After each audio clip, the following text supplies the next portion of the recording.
My name is Tarek, and welcome to tonight's stream. Oops, I think my up camera is frozen. Let me check. Let me fix it. But while I fix that, yeah, thank you for joining now. We're gonna obviously carry on the post production from yesterday.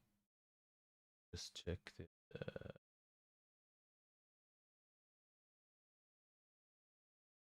Alright,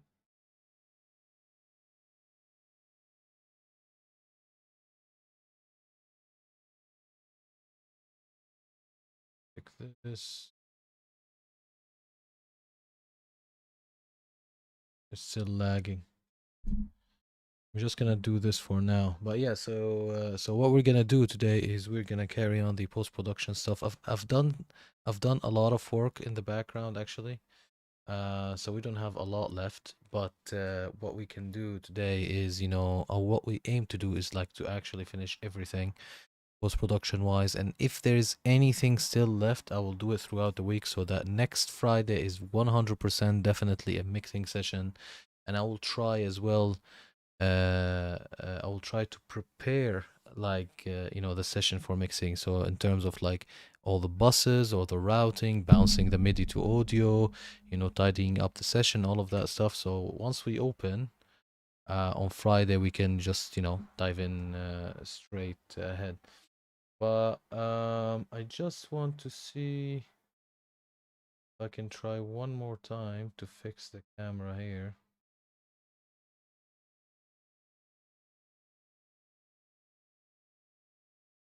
Okay, let me this and this. All right, here we go. I think it's fixed. Yeah, so that's that. And as you can see, although it's like 8:15 in the UK, there's still a little bit of sunlight outside.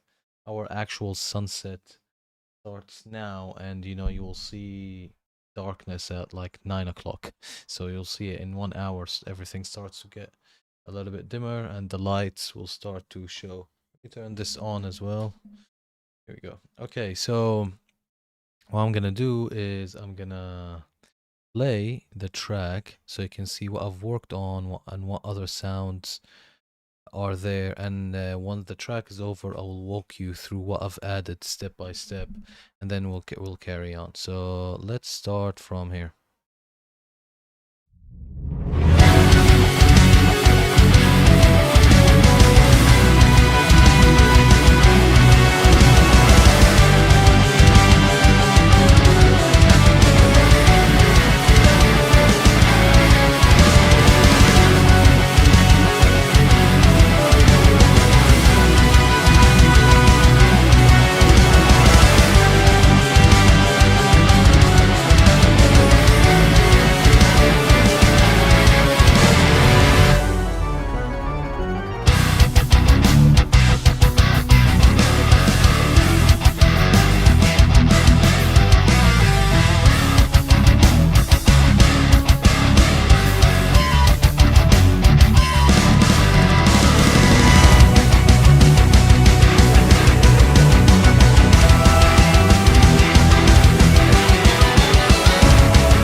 Yo, Elavium, how are you, man? Hope all is good.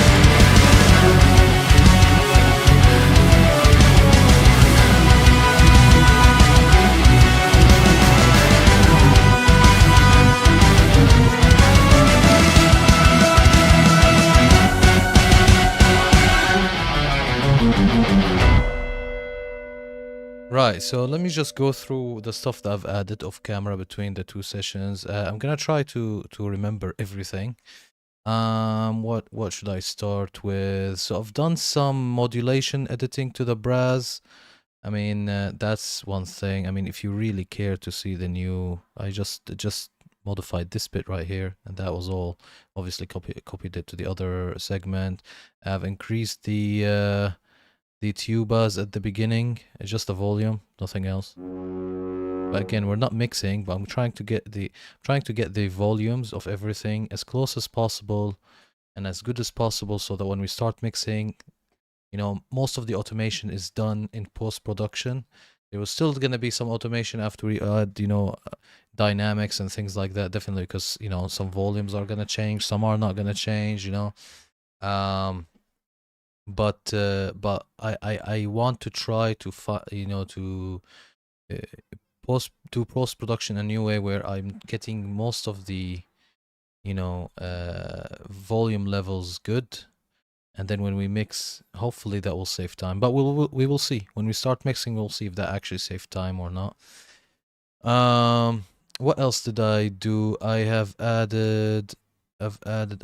Yes, in this transition here. Hey, Dingleberry, thank you so much for the raid.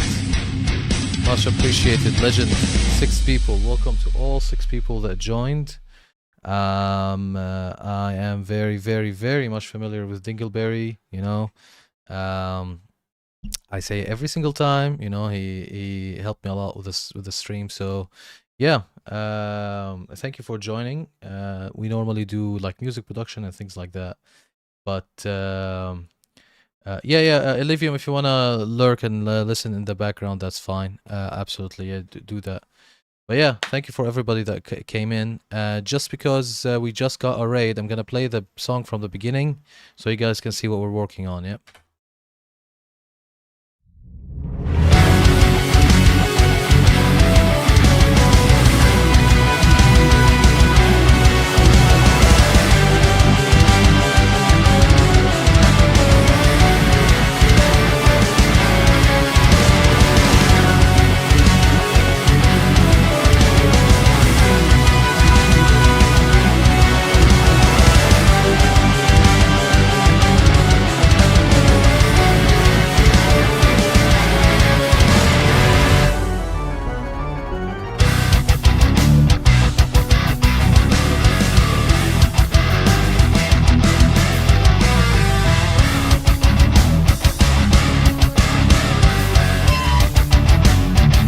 Oh my god, Elyvium, that's bad. That's bad, man. If you need any support, let me know. Or go get it, you know, they falsely accuse you.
if you love breakdowns, you'll like this one.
Boom. That's the song. From 0 to 10, what would you rate it? What's the good? What's the bad? What's the ugly? How do you think it sounds so far? Obviously, nothing is mixed. We're just doing post-production.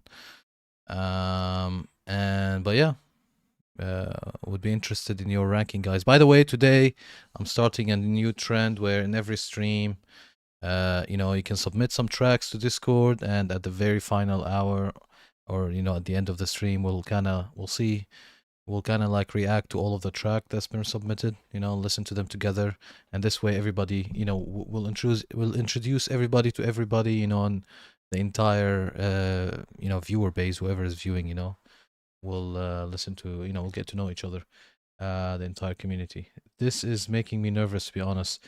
Well, I'm not sure how were you, illegally accused, but I mean, how big could it be? I mean, if it's just a Discord thing, like I'm not sure actually what happened, obviously, but I'm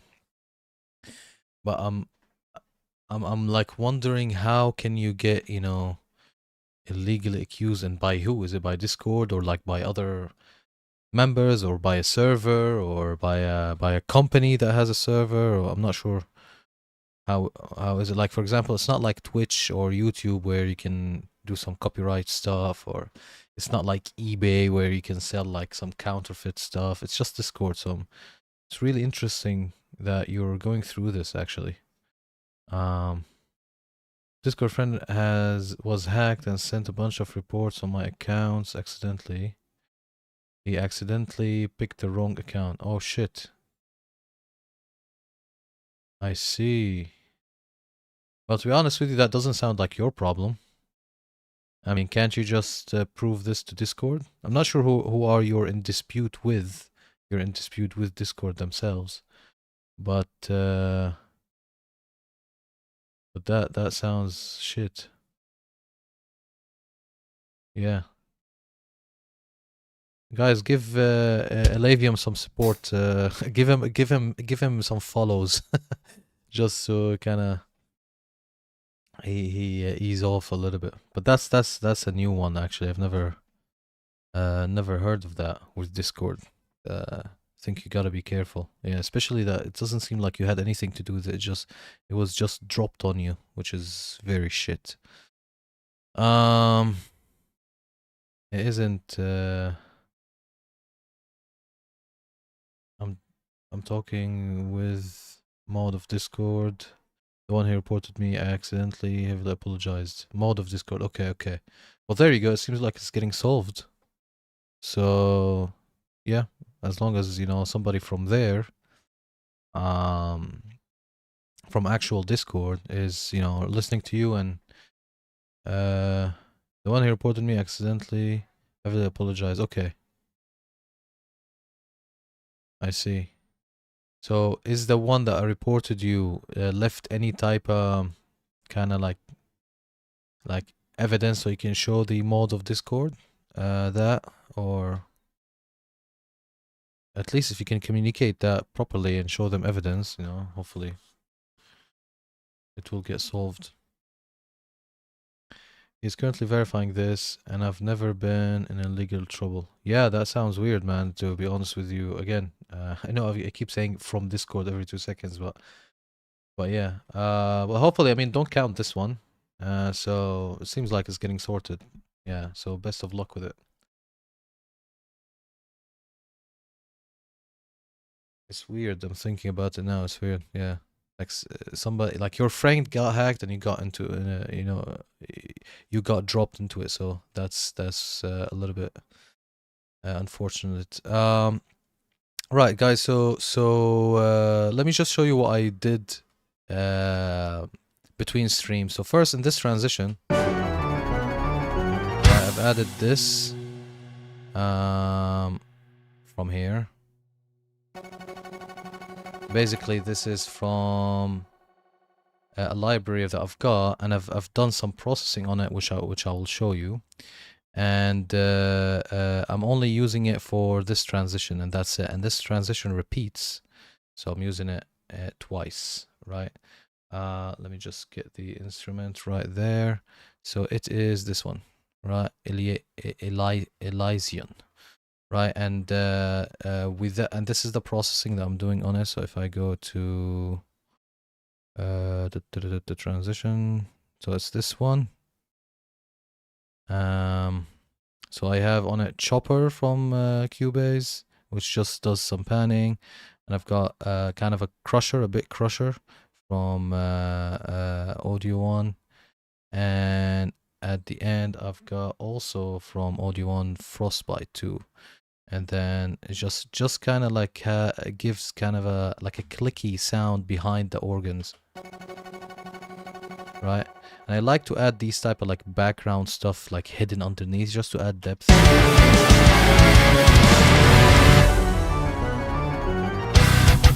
Right? So that's one thing I've added. Another thing is with the pads, I've done some changes. So yesterday we settled on 3 pads underneath verse 1. But I've done some changes, so I kept 2 of them, but the one that I've changed is this one, and I've done kind of a more of a symphonic one, so like this. So this is underneath everything, right?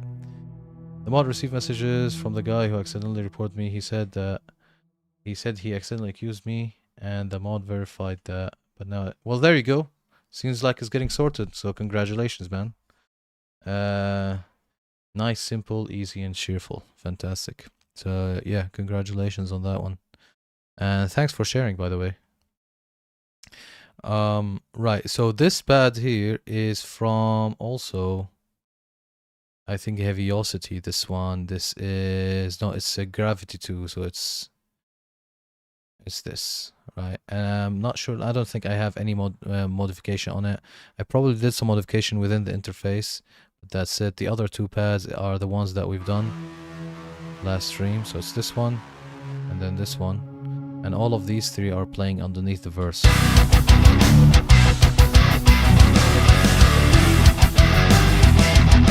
And of course, we've got the pulse that we've done with the tremolo.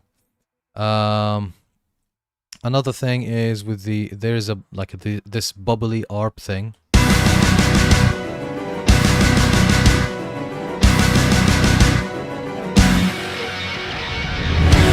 Right, I've settled on kind of like capturing the sound I've done previously with rolling sample and just printing that sound as it is. And now I have just the audio file after all of the processing that we've done. And I've just put it here and faded it in. Instead of having all of these plugins on it, now I just have it like that because it was switching off and on by itself and it was getting weird. So I just printed it using rolling sampler. What else did I do? All of these, yeah. So for the breakdowns, in the build up, I have added, not in the build up, in the slow breakdown here, I've added these choirs as the pad. So instead of a pad, I tried to find a pad, but I couldn't find anything that I liked. So I've settled on a choir. So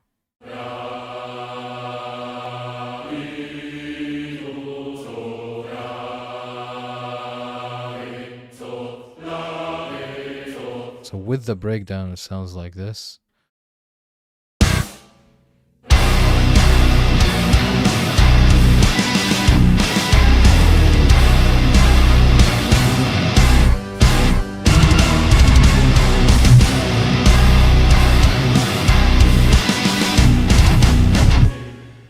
There's nothing to be terrified about, man. If you're clear, then let them investigate. If you show them that you're nervous, then they will think there's something funny, you know?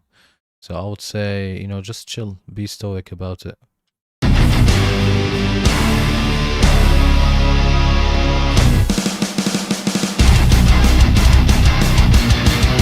Now under the fast breakdown, I've got this playing.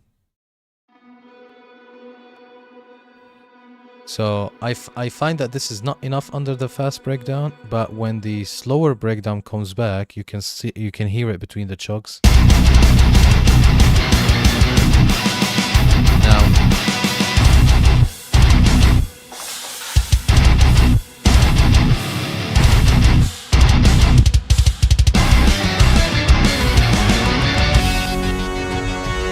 so I think that would be cool even if I kind of sidechain the kick or the guitars to it, so that when there's nothing happening, it goes up, and then when the kick and the guitars hit, it will go down again, and it'll give it that kind of dynamic thing where it's kind of like fading in then fading out between the chugs.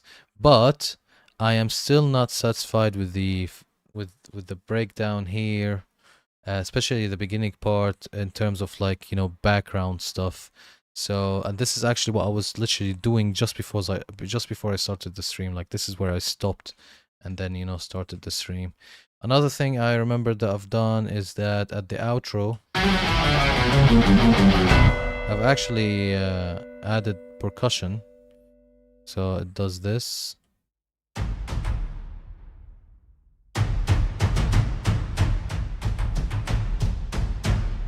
Right, so with it, sounds like this.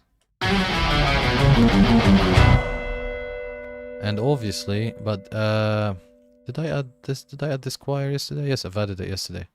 So this choir, I think we've added it yesterday. This shout thing. So that's that. And I think that's pretty much it. Did I do anything else? Organs, I think. I've added no, the organs were added, but I just probably adjusted their volume in the breakdown as well. So I worked a lot on the breakdown, but I still think it's not finished yet. Yeah, and that's it. So what we're gonna do now, just before I started the stream, I had this loaded. Where is it? So let's go to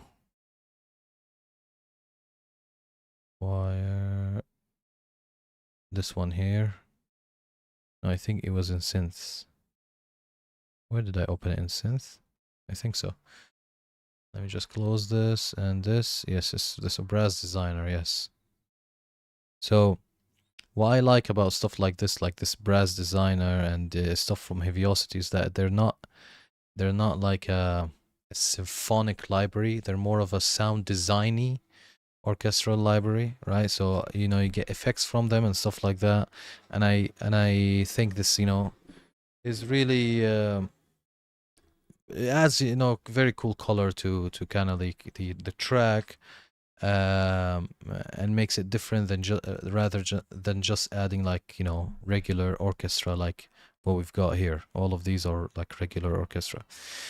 So with that being said, let's activate this channel. So this is activated here, synth 7, this is 7. Let's see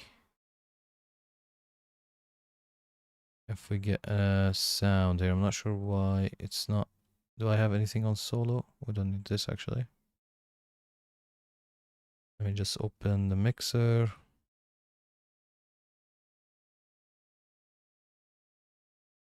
So this is going to 7. And this is 7. Oh, but this is... Yeah, this is synths.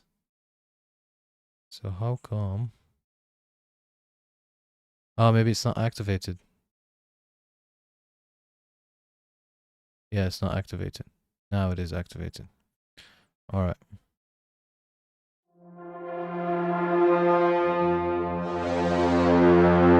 See, so it's kind of like a sound designy type of brass. If you go to here and you go, for example, to effects, let's say big grip.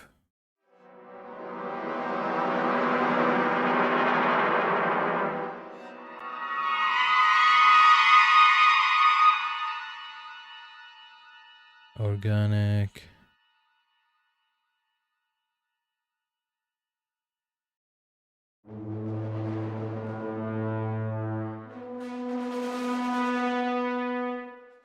So I'm gonna try to replace this with the Frozo Essentials. What did I do here? Ah, I've done evolve. Okay, let's go traditional and let's put tubas. Because what I want now is in verse 2.5, I want to add like one big, you know, tuba phrase. So it's more of a crescendo. Let's try crescendo articulation. What about a swell?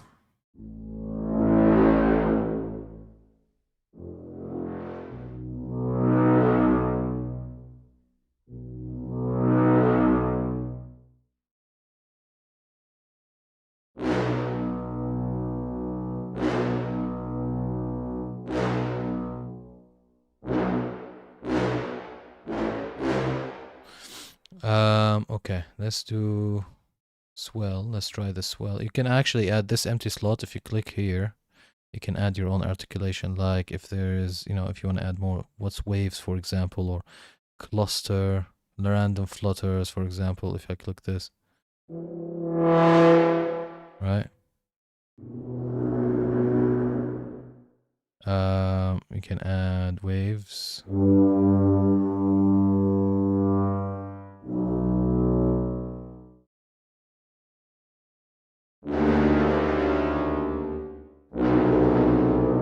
Right, these are very, very cool stuff if you find the right place to put them. But all what I want here is, I'm gonna go back to swell and write in verse 2.5.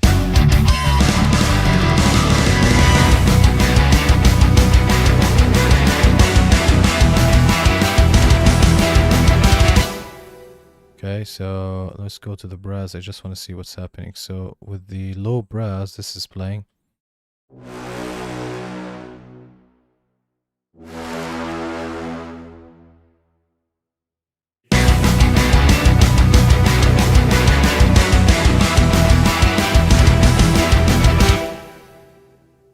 So I want exactly like that, but I'm just gonna go to the MIDI editor and I think I just want to push this.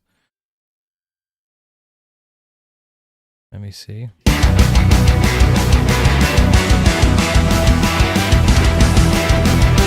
So this, for example, I actually want to like just nudge the modulation a little bit. If I got here, then I just nudge it. So let's put notes and I just nudge it by 2. Let me just see how that sounds.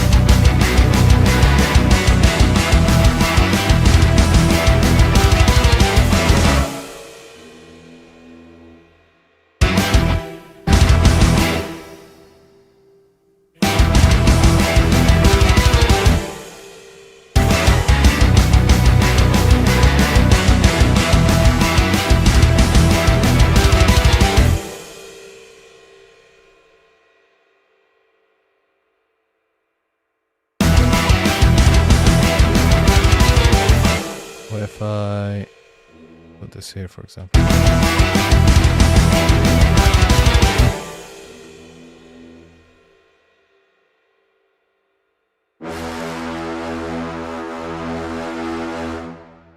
Let me me get the expression. Expression is max, actually.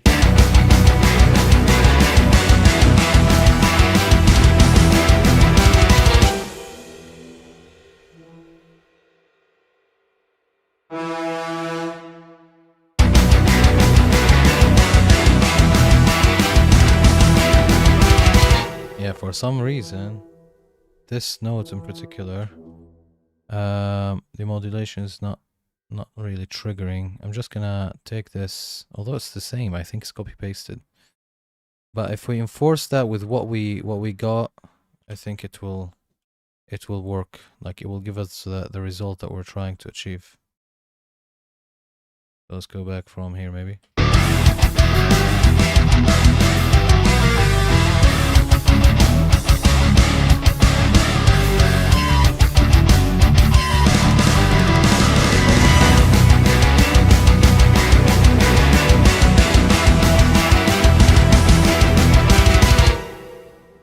Yeah, so I think it needs some reinforcement.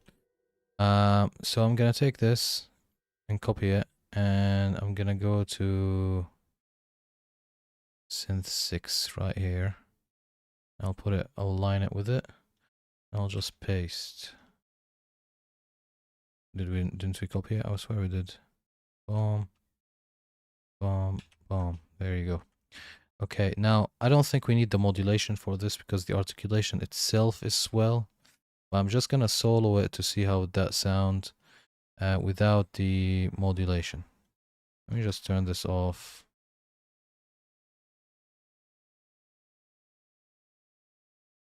And play.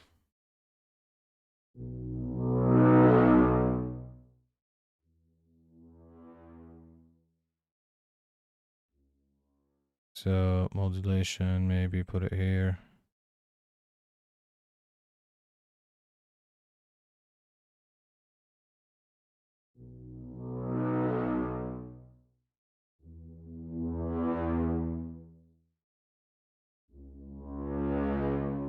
What if I elongate them like all the way like that?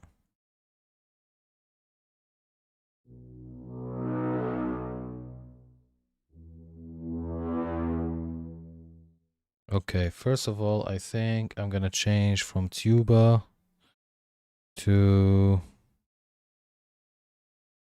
contra trombones.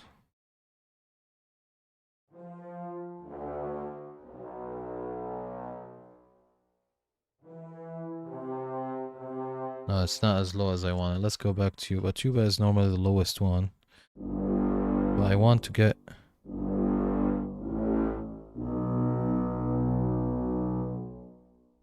long sustain, crescendo maybe.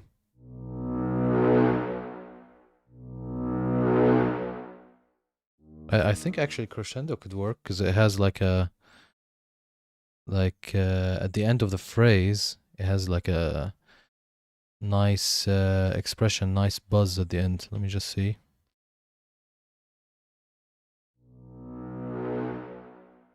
I'm gonna put the modulation to max, and then obviously we'll deal with the volume later.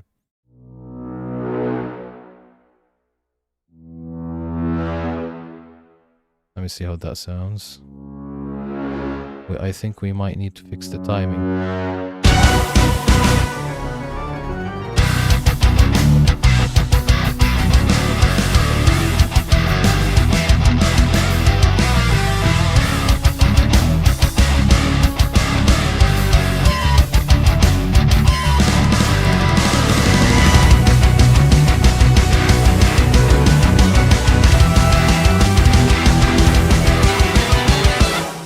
Yeah, I think this is too early.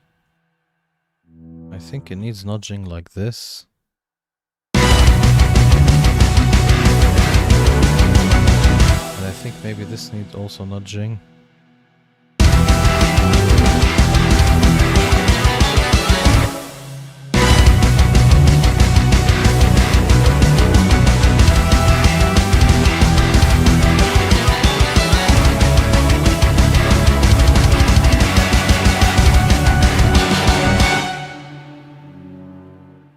Yeah, this note, I don't like it.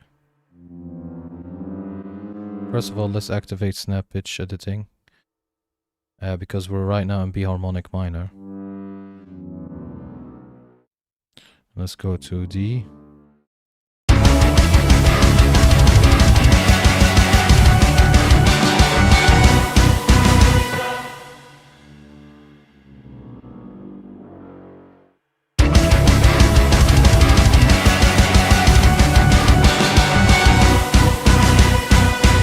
Yeah, it sounds way better, but I'm gonna put this here. And let's take this down. Just want to see the timing. So I think for the timing, I'm just gonna solo this. And I'm gonna solo maybe the violins.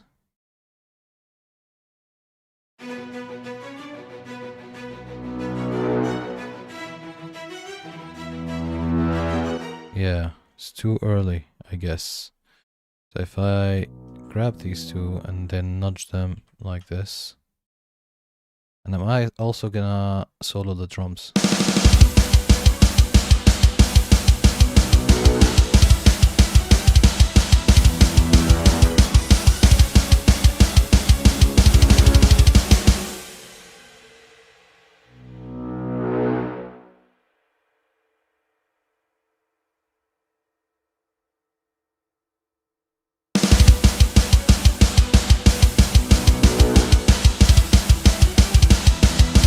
So this is right, but this is wrong. So I think this should be here.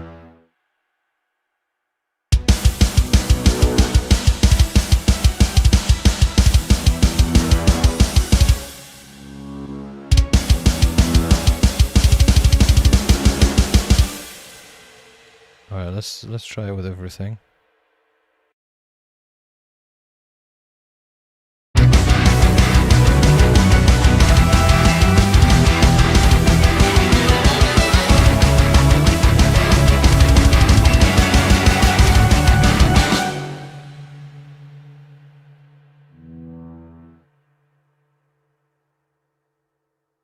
It's funny how sometimes you zoom in on one part and you keep on playing it back and back and back until you nail it, and then you move on, you know?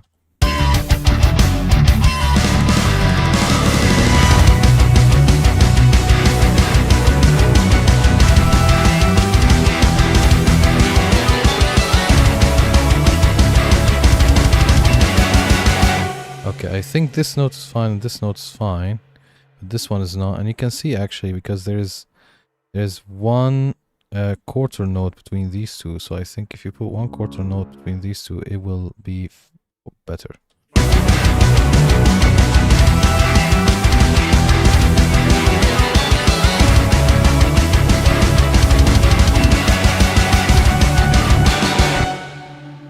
And then we need a quarter note here. By the way, don't worry about the volume. That's gonna... we'll bring it down so I can blend in with everything in a minute.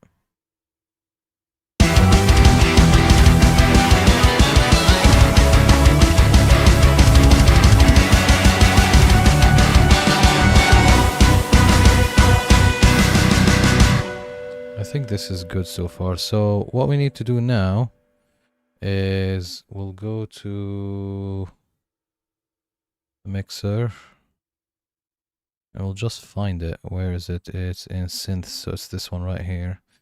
And let's try first maybe minus 5 dBs. We'll see if that's too much or just perfect. So where is it? It starts from here.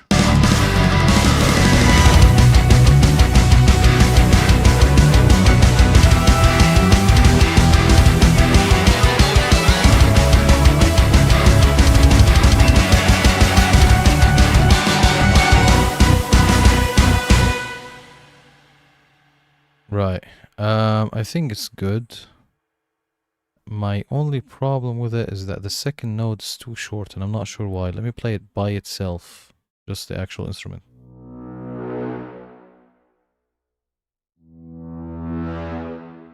Yeah, it's too short. I wanted to do like this, not stop. So maybe let's try. And this is the cool thing about this library. Is just 1 second. I've grabbed the wrong thing. I've grabbed OBS instead. Let me open this, and all I have to do is just click swell and see how that sounds.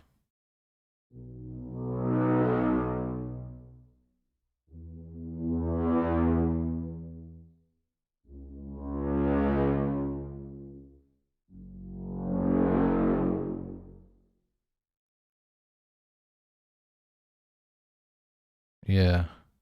It's not very aggressive, but it's fine. I mean, the first note is perfect. The second note I'm having a little bit of problem with.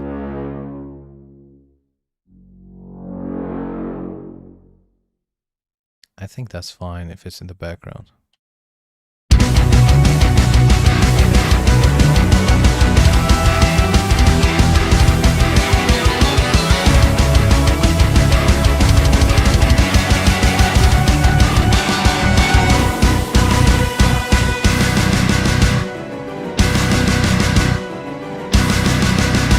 Now let me just solo the low brass by itself to see how it's playing.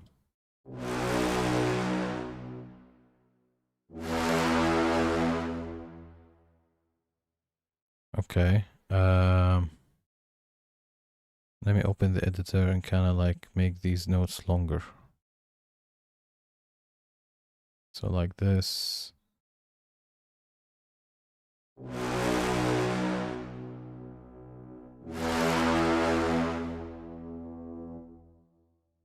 Right, and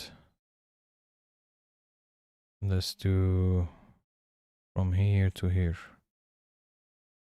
And then from here all the way here.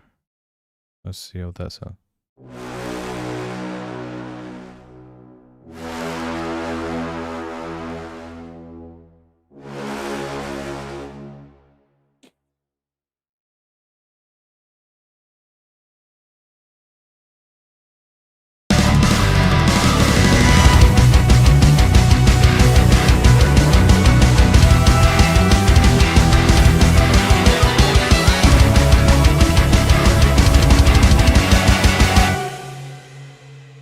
I think it should be fine. But I swear this is too early. So if the riff starts from here, 1,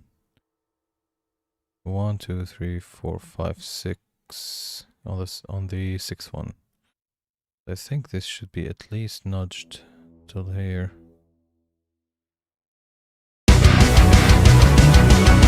Which means that this needs to be nudged a little bit. Like that. And this as well.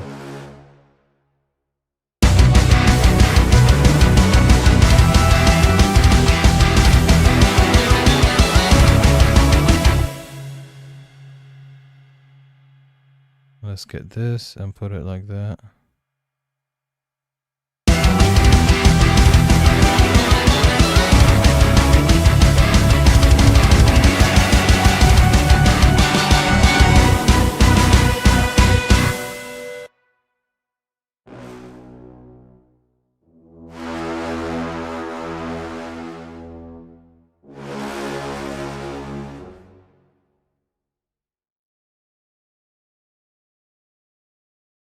Let me just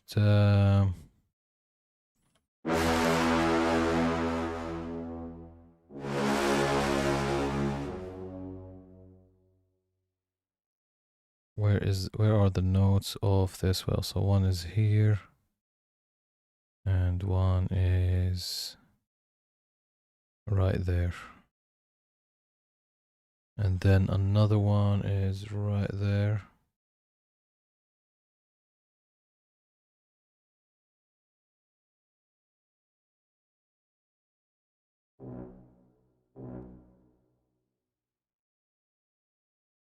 I think this is also too long, so this needs to be here. Then this needs to start from here. And now it should be better. Like that. So let's take this.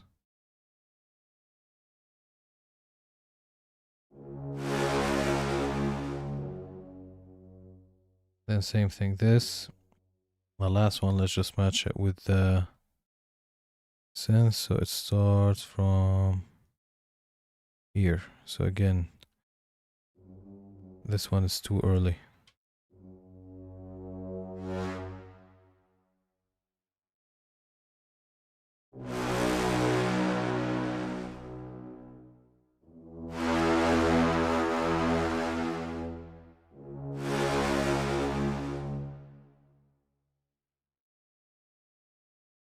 Cool.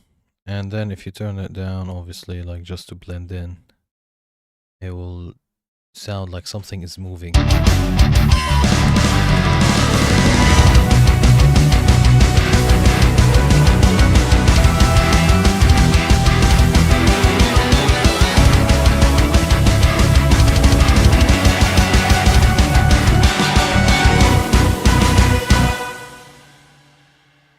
I think that this synth is still very loud, and this should be cut like this, or maybe even deleted. And if we go to mix console, this should be maybe -8.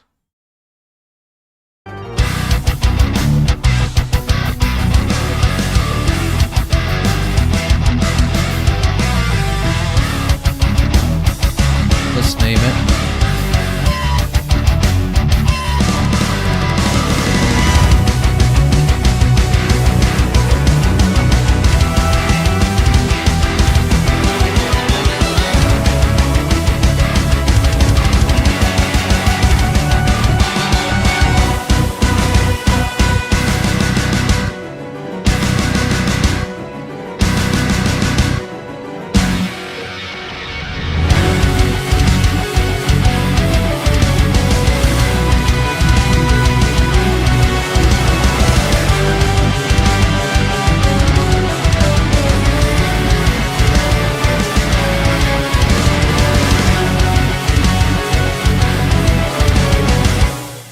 Okay, so that's done. I still don't know what to do with the breakdown here.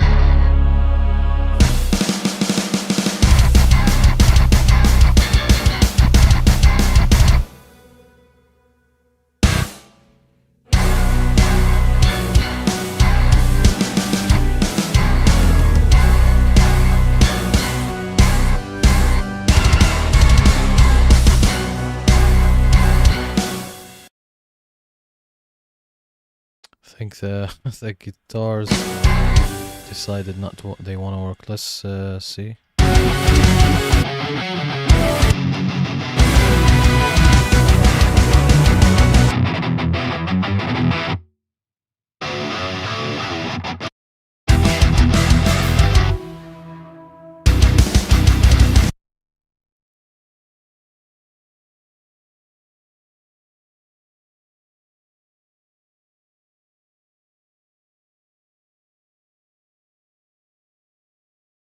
Guitar drop.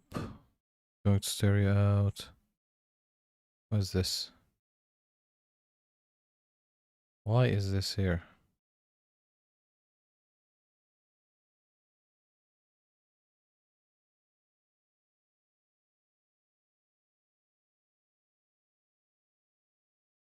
Oh, I think I know what this is. 1 second. Open that.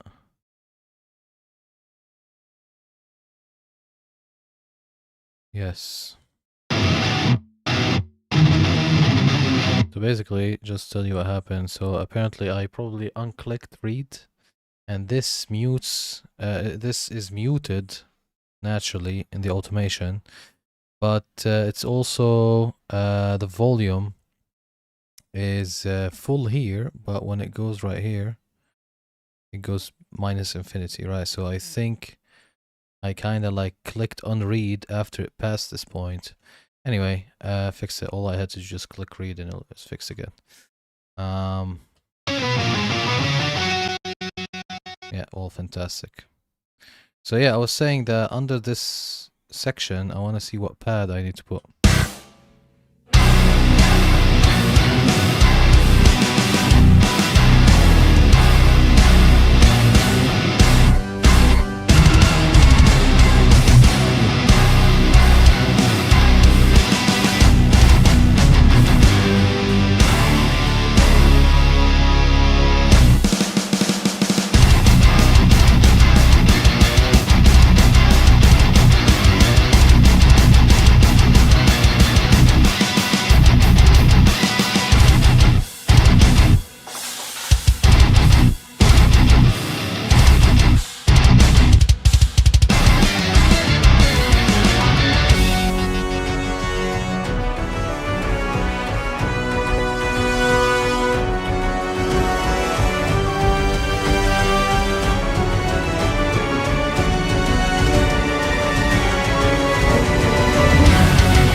check that all of the automations are working. So where's choir? Where's the choir? Choir. Here is open folder. So if I do this, yeah, it's being read. Cool. All right. So there's one thing I'm pretty sure that I definitely want to finish today regardless, is the impacts and the risers and all of that stuff. So let's start with the easiest thing ever, which is bass drops. Right, so to do that, I'm gonna go to this folder and add a track, instrument, and I'm gonna add, what was it called? Subdestroyer. And this is normally how I do first bass drops. We're gonna talk about impacts and all of that, but let's first do bass drops. And bass drops, I like to do them per note, right? So meaning like I don't use the same bass drop in every section. I pay attention to what is the first note playing when the drop hits. So for example, here, if you open the bass, in the chorus, the first note, I'm pretty sure it's F sharp, but let's check. Maybe I'm wrong. Yes, it's F sharp, right? So we have to do the bass drop in F sharp, or at least B, because F sharp is the third from B in the B harmonic minor scale. But I'm gonna try F sharp. I've never done an F sharp bass drop, so I want to see if it's too low or too high. But with this, you go to trigger, right, and you say that you want the start frequency, obviously the high one, right? No, the low one, obviously. Or is it the high one? Continue. So I think you need to, let's say 30, for example, if you want to do F sharp, let's say here, right, and F sharp's right here.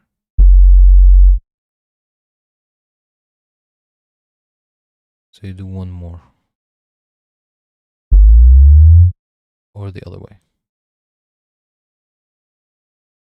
Do I normally do automate? 1 second, let's just do F sharp from here. Forgot if I normally use this menu or this menu.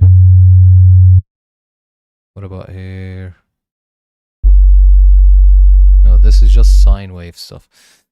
I'm pretty sure it's from here what I do. So you need to start with the high note. I'm pretty sure like this. And then you need to go to this, for example. Yeah, this is what you need to do. But is there like a better F sharp? Okay, maybe this one. I mean, that's fucking low.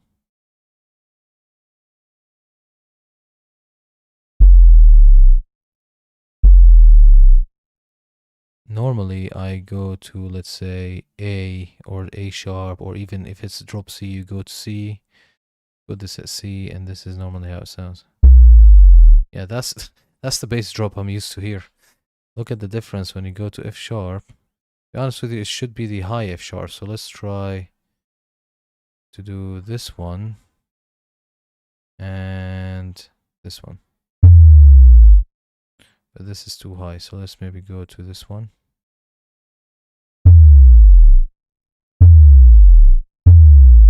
So regardless of anything, I'm gonna call this F sharp bass drop, and we'll try like a few frequencies to see how they are. But the way I use this plugin is basically you click right now.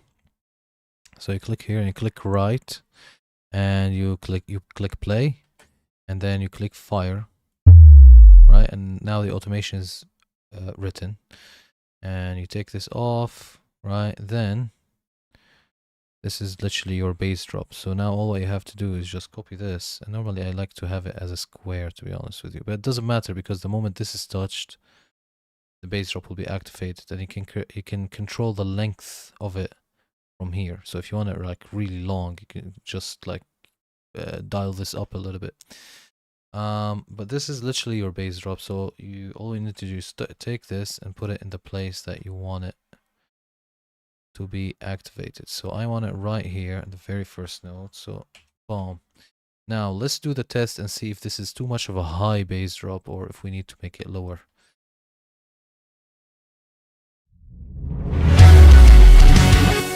Okay, so I think notes wise is fantastic. Obviously level is fucked up. So let's go really extreme here. Let's do -19. So that's not audible. -10. I think that's fantastic because I heard it, but it's not present, which is what we want. Let's just try to be a little bit more brave here. That's too much. So I think -10 is perfect.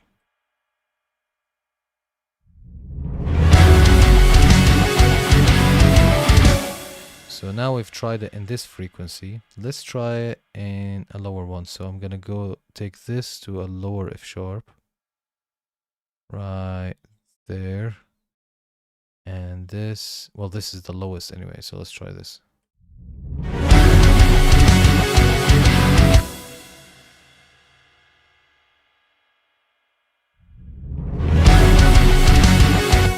So if you have subwoofers, you would have probably felt that. I'm just gonna increase it a little bit.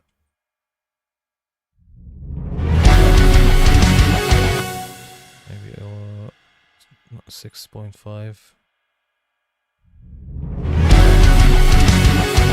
Yeah, I think it's fantastic. I think this is the F sharp bass drop. This is how it should be. So let's go ahead and add it in every single chorus possible. So there is this one right here. Is this a chorus? No. This is a chorus. Let's put this at 1-1. All I have to do is paste. That's your bass drop. And then right here as well.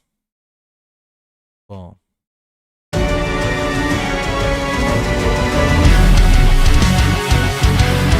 Fantastic.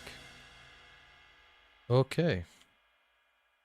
So this is F sharp bass drop. Let's just give it a nice color. Normally I like all of these like risers, drops and reversers and all of that stuff in like orangey color. So let's go with whatever, this maybe. Fantastic. Now we need another bass drop. The cool thing, because the setting is, you know, is on here and even the automation is on, all you have to do now is just do, like everything is ready for you. You just need to do minor tweaks. So first, obviously, the breakdown.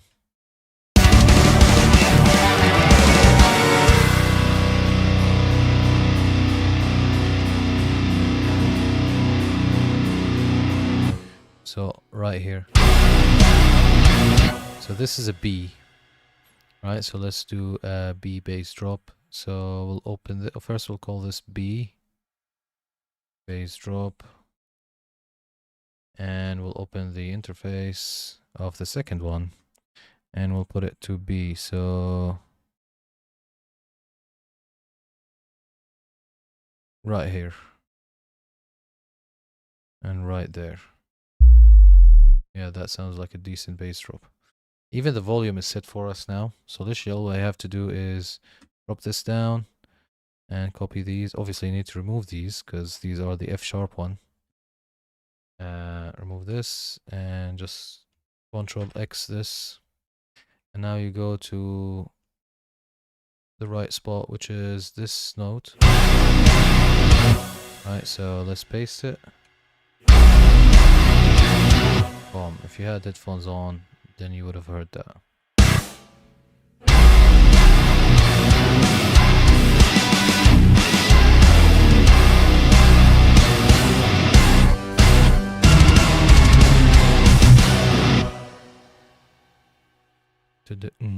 Like this here.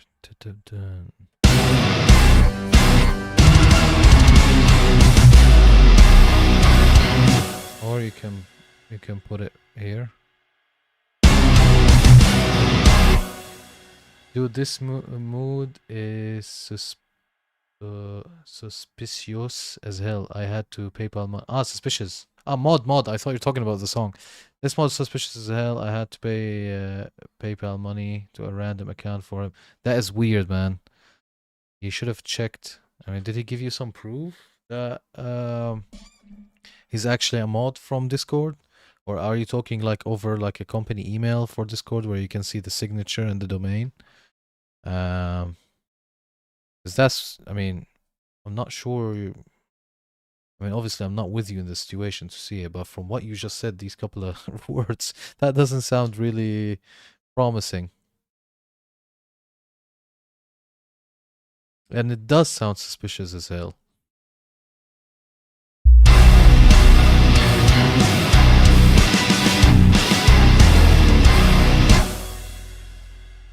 Yes, he had an official certificate from Discord. Okay, interesting. Pose the question to him. Actually, tell him how come we're doing PayPal to this random account. He's obligated to answer.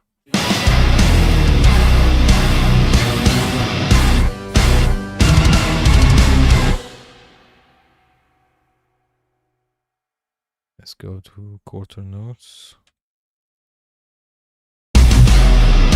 No, definitely here.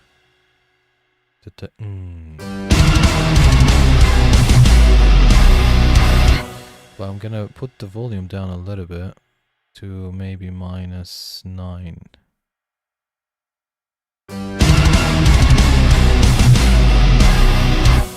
Exactly. Go -8. He's checking my transaction, he says, to see if they match with the illegal transactions that were made. Okay, interesting. But it seems like you're getting to the bottom of it. And again, I mean, if you're sure that he's not conning you and he's legit, then being cooperative is better.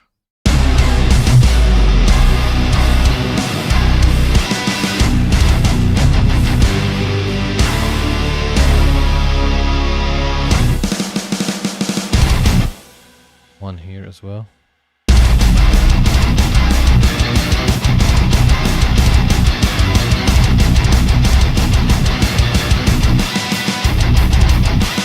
And definitely one here.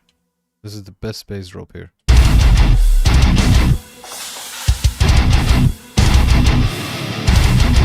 And another one here.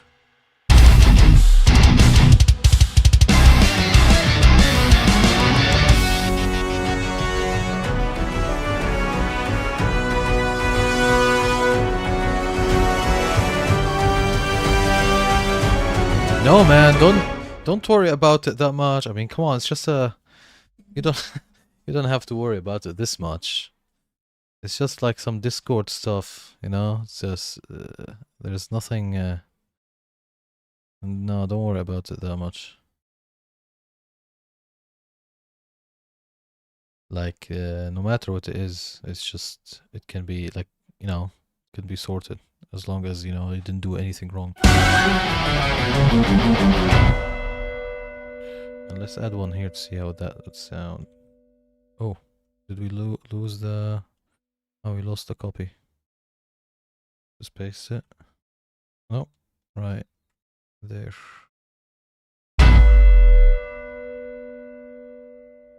And obviously this one I can, like in the mix, I can turn it down, like really down, until it's kind of like blended with it.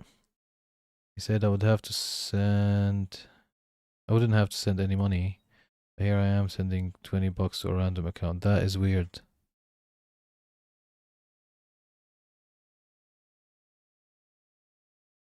That's really weird. I don't know.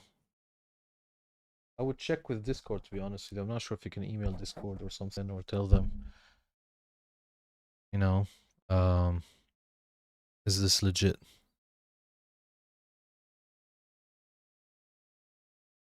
Okay.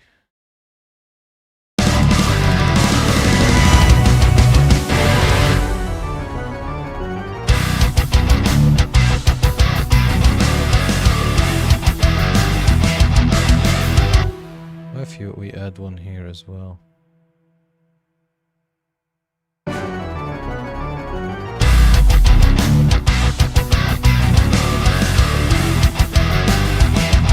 check with Discord, man. You shouldn't have to pay anything immediately. And if he's insisting for you to pay stuff right now, then this is definitely a scam.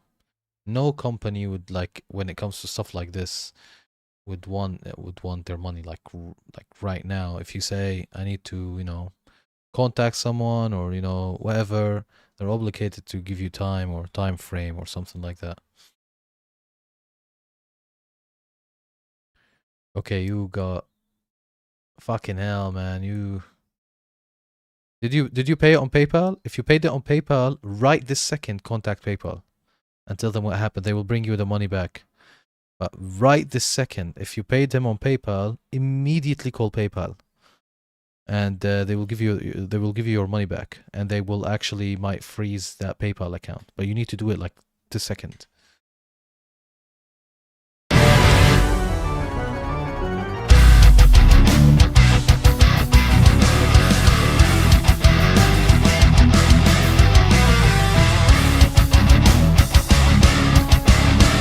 No, I think, you know what? I think you should have literally either asked Discord or asked PayPal and stuff, because everything you've described doesn't sound legit. But regardless, I mean, I don't think there's time to chat right now. I think just call PayPal, make sure they give you the money back, and you report him, see what goes on from there. But and check the domain like that he's sending you stuff from. But yeah, that's dodgy, man.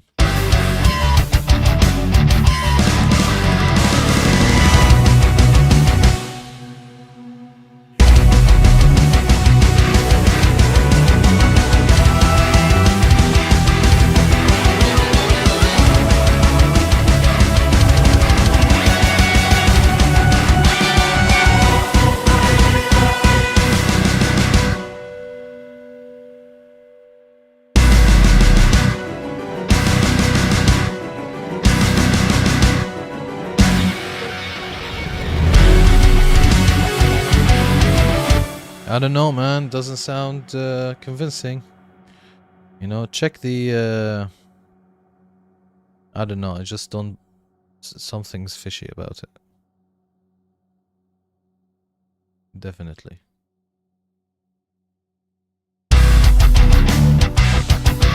So I've added all of these B bass drops and these F sharp bass drop, and I don't think there is another note or another instance. I think that's literally all instances covered.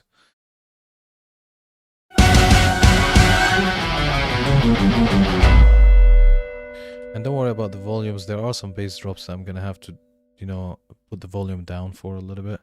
I'm glad that bass drops are out of the way. Now let's go to the next thing, which is, should we do impacts? Let's do impacts.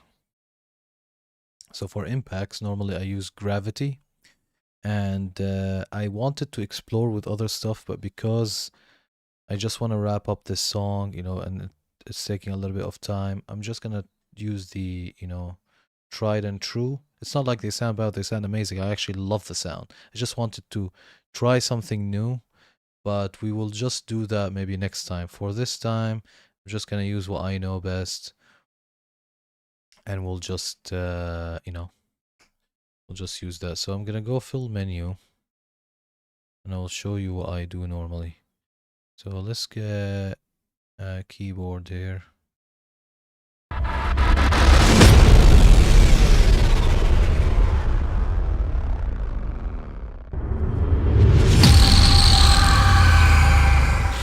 So Gravity, obviously, is an older library, and I do have Gravity too. But I don't want to explore with it again today. If you want Gravity 2, you would have to, let me show you.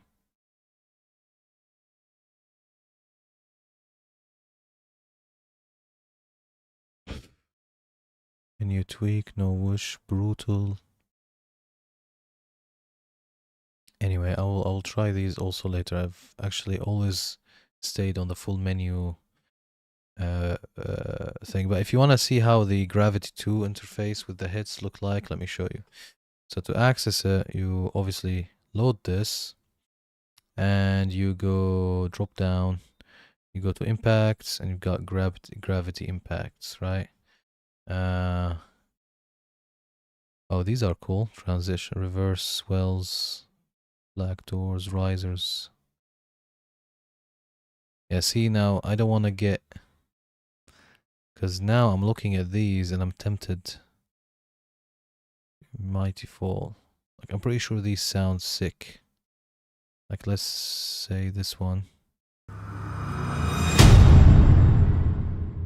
But that didn't play. What are we playing here? We're playing this, which is what we don't want. Let's put...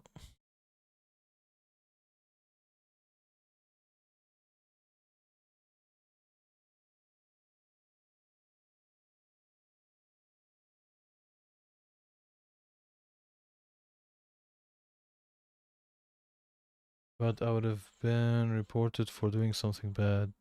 Don't you think I would have gotten an email or something about it? Yes, 100. You didn't you haven't got an email? Man, I don't know.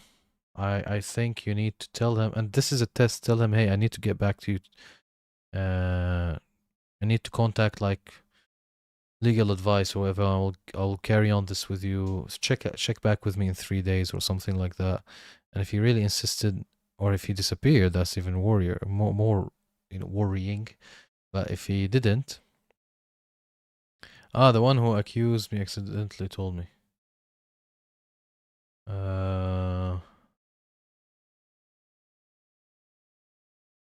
That's really...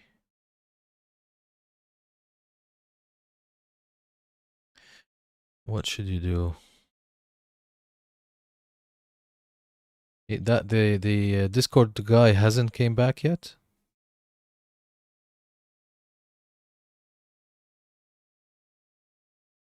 If he hasn't came back, I hate to say it, man.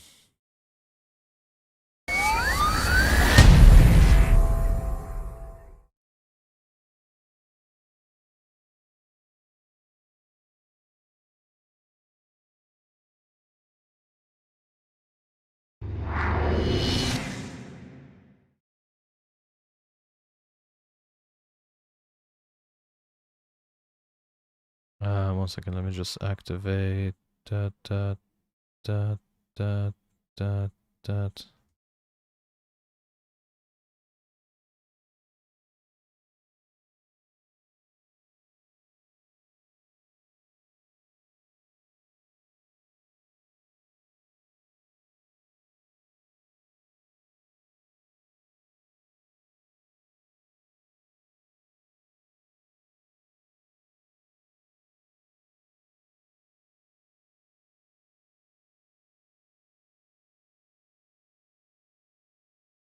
Right now, I'm just waiting after I did the transaction. Just stopped reading my message. I mean, yes, you've been scammed, my friend. That's I'm telling you, if I were you, I would just contact PayPal right now.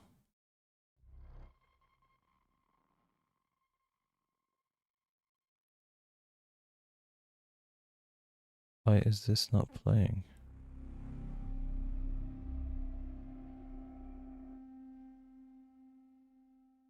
It's telling you the range right there.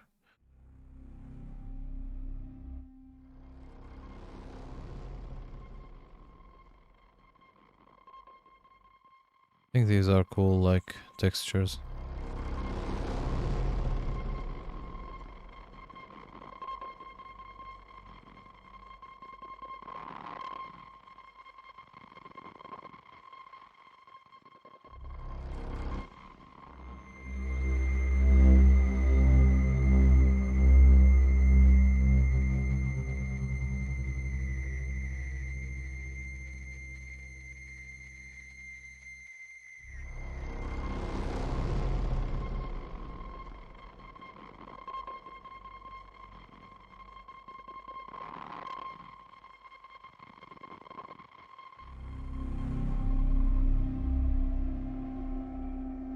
These are really cool.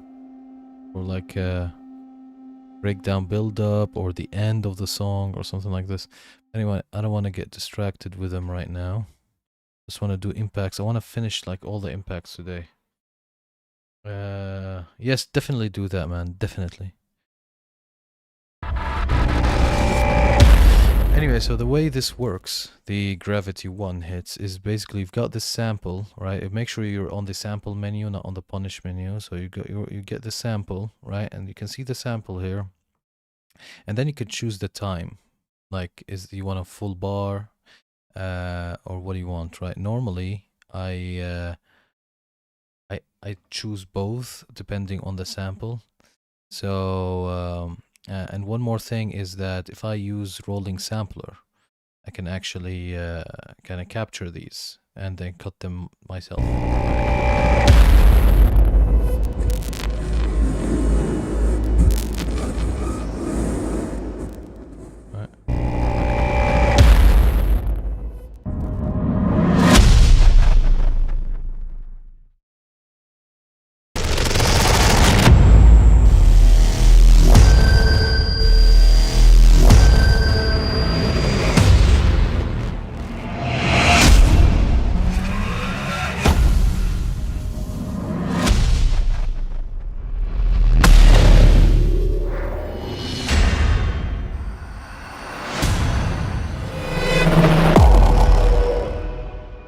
Right, so you can do that. I actually forgot in a Starry Night if I've done them all like this or if I've just put this instead on each one. But again, I don't think so, and the reason why, because every single, by the way, see this is not global, this is for every sample. So for example, if I clicked on B and I have it for like a full bar, if I change it like to this, right, and I click on, let's say, C, see, so the settings is for the individual note. So let me go back to B and just put this back here, and then I'll just calculate like when's the impact happens. And I think this is synced, so it syncs with your project. So for example, if I open this like that and I go to 1 and I just start drawing from here, right, all the way to the end.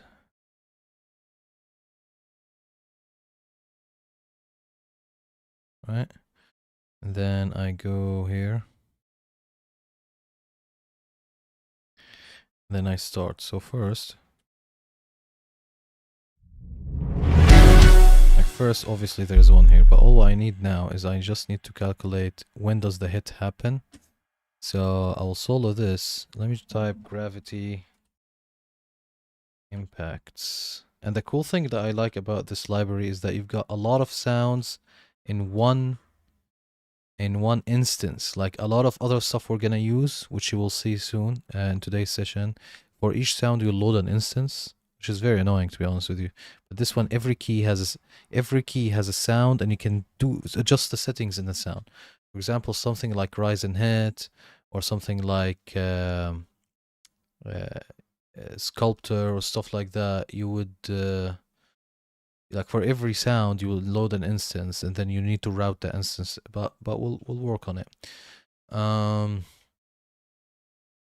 Right, so let's calculate, see when does the hit actually happen. So if I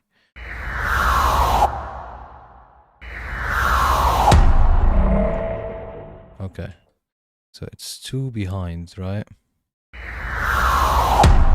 So it's right here. So if I want to use this one, all I have to do is nudge it. So let's put it in quarter notes. There's 2 quarter notes before the finish, or 1, 2, 3, 4 quarter notes in, so 1 bar in basically, which is obviously what it says, like 1 bar in. But you need to leave a tail, otherwise it will sound silly. Otherwise the impact will not, like if you do it like this, like 1 bar, you only get the whoosh. If you want to get the impact and the tail of the impact, you need to leave at least 2 quarter notes. right? But I don't think I'm gonna use this.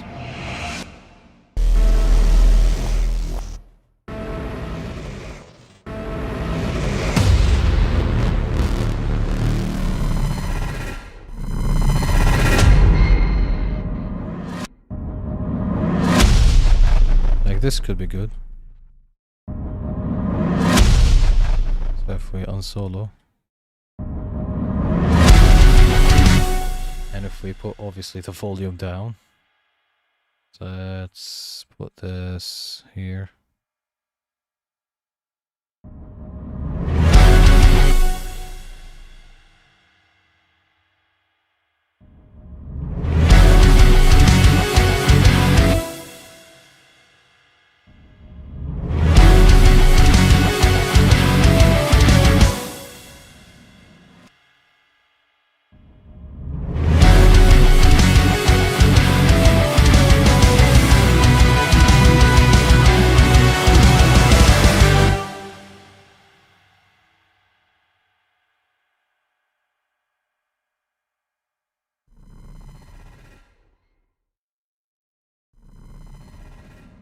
Oh, by the way, we need to remove the snap so we can get all sounds.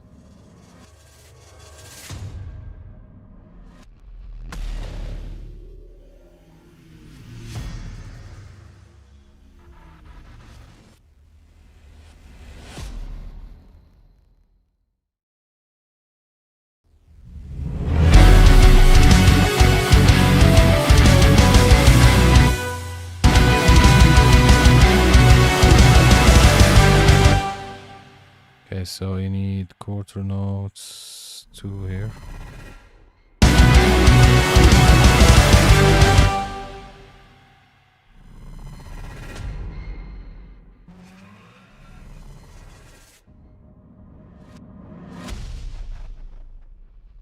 Let me just increase it a little bit because I need to hear it.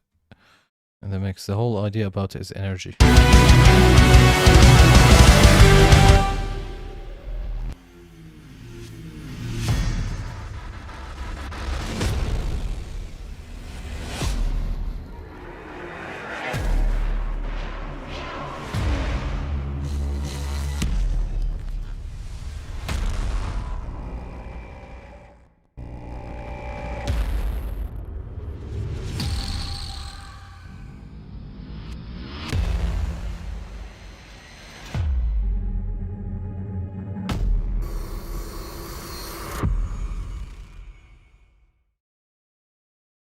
Actually, let me just try something. But what if he is real and sees my report on him? My Discord account will be banned entirely. My account's already in danger from being banned, he said. Bro, I don't know. I think you got mugged here. I mean, I wouldn't care about the Discord account at this point. And he cannot ban you. By the way, he cannot ban you for reporting him. What? Where was this? Is not a zoo, you know. I just want to try something. By the way, just want to go to the stems. And just see how long is the impacts that I've done for this library when I've done a Starry Night. So Cubase sessions, demo 16. Was it demo 16? Yeah, the Starry Night's demo 16. Date modified. There you have it. All right, and then mix down. No, that's the actual. I need audio. And then let's see. Bass, bass, bass, bass. Bass slide, oud. Organ. Gravity hits. Okay, I think BO hits. Interesting. Alright, let me just load these. I just want to see something. So take these.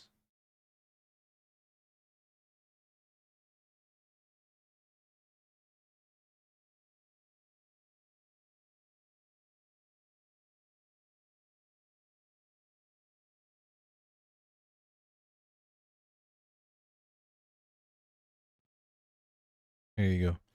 Let's just put them outside the session. Because I want to hear them one by one. Okay, so...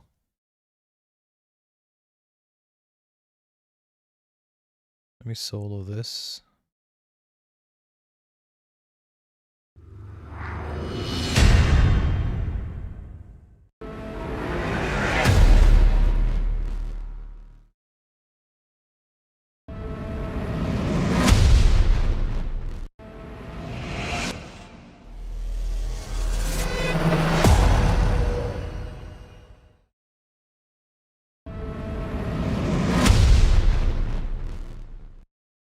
Okay, and what about these? Are these exactly the same? I'm just trying to figure out what I've done this song.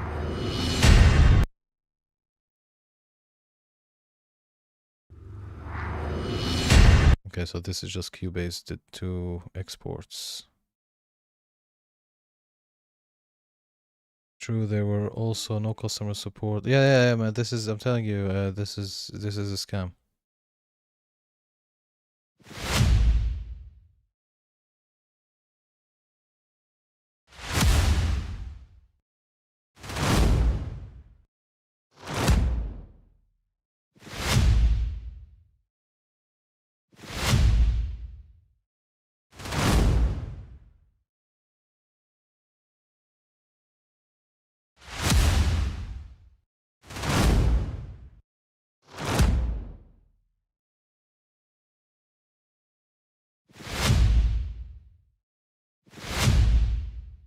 Okay, so for this, I'm actually gonna do something interesting, which is I'm gonna use these hits here.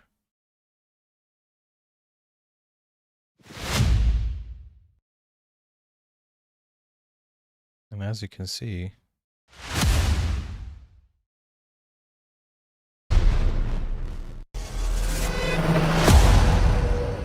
fucking hell, all of that was in that song. Alright, let's stop from this and let's carry on here.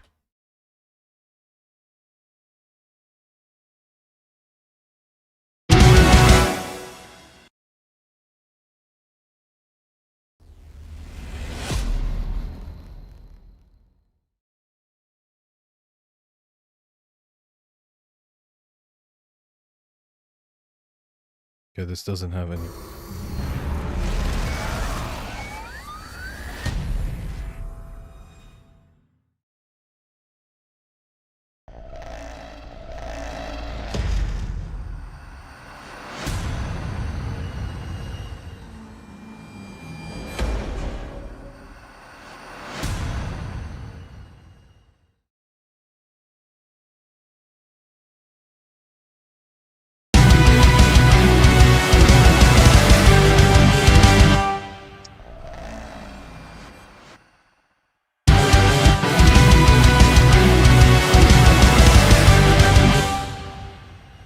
Let me just increase the volume here.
Wow, this G one is actually fantastic for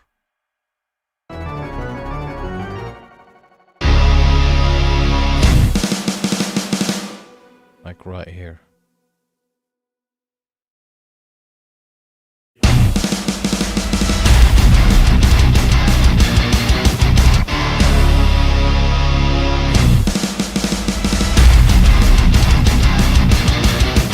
That's fucking cool.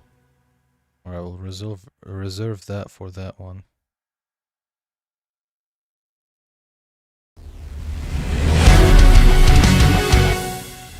let's do the verses because they're more inspiring first. Okay,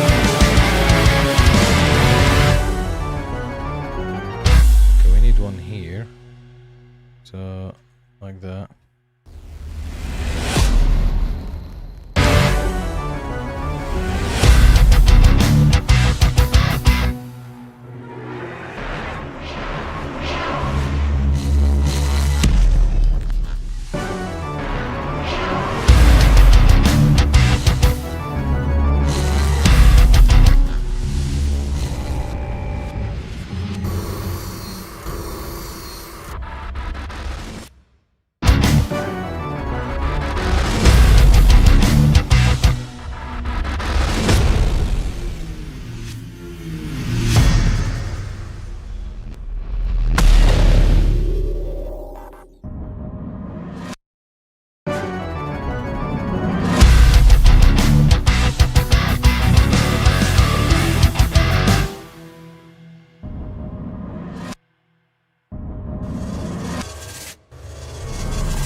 Fucking hell.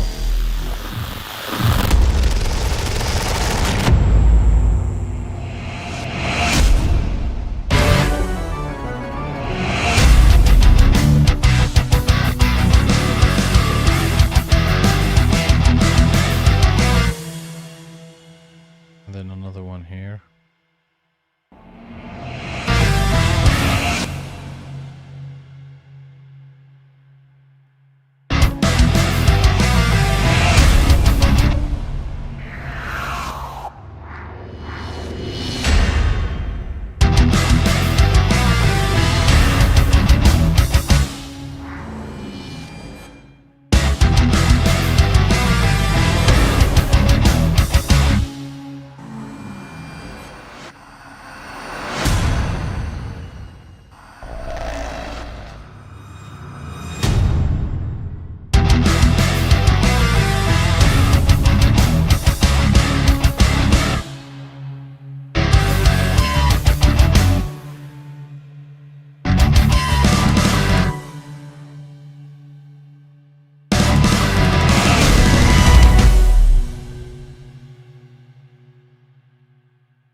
Oh, what did I do?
Can you imagine when all of this blends in? Like if I drop this in volume a little bit.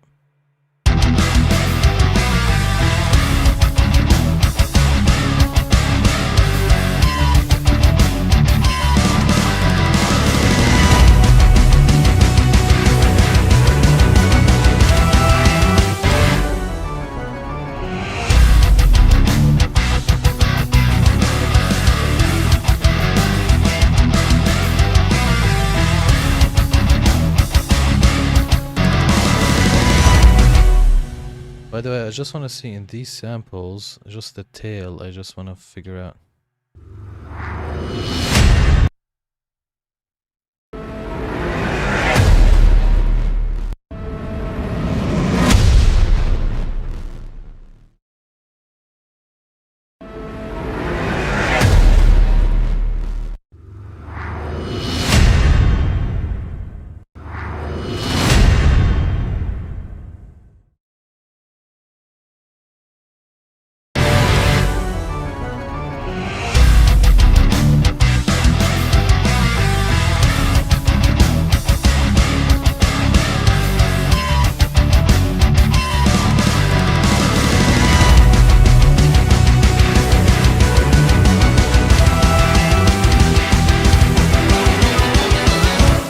What I'm gonna do, I'm just gonna place them where they need to go, and I will just choose the sound. That's easier.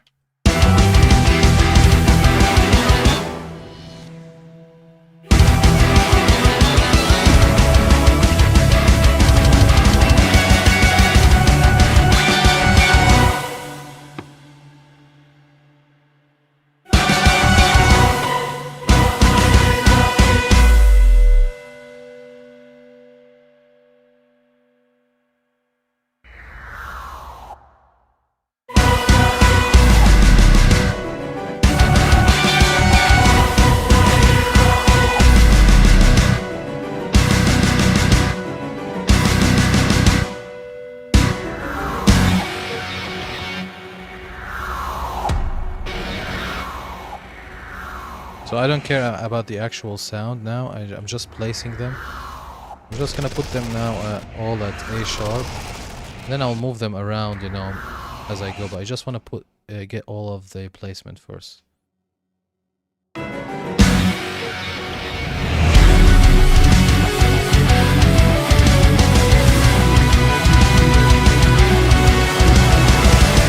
Now another one here.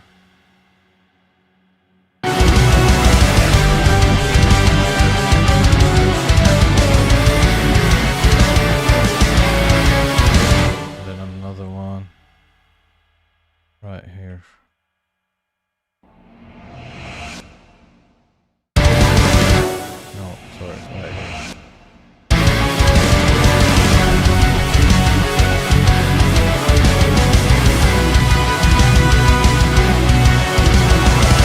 And then here.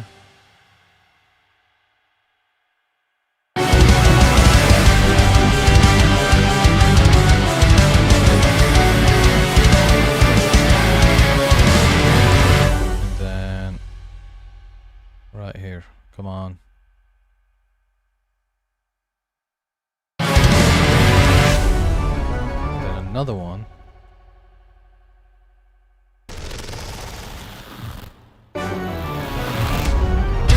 So we need to do it this. Alright, we'll be like that.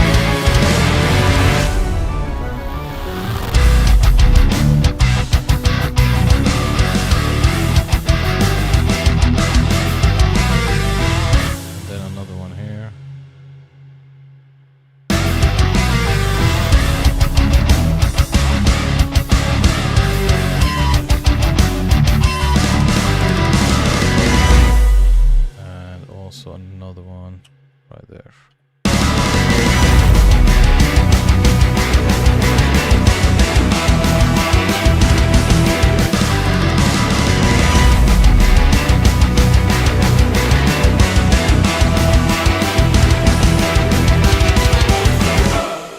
Then here.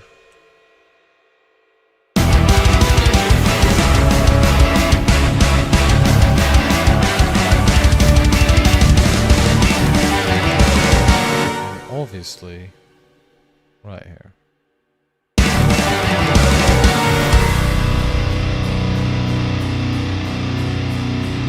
Obviously.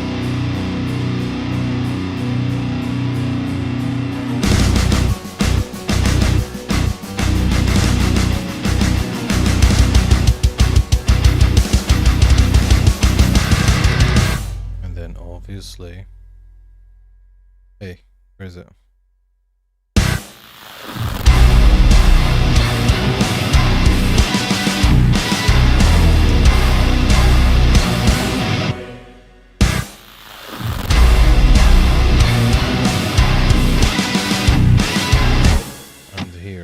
This needs to be really intense with the breakdown. No, sorry, the drop is right there.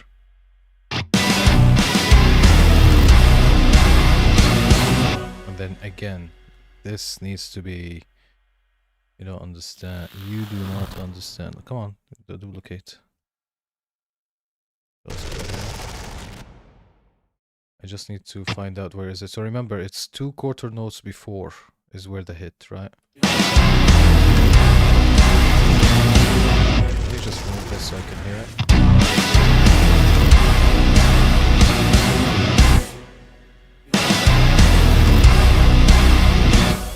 Like on this snare hits. This is why I want it.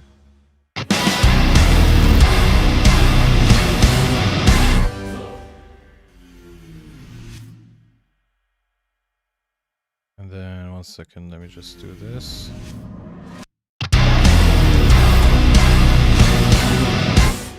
This right there.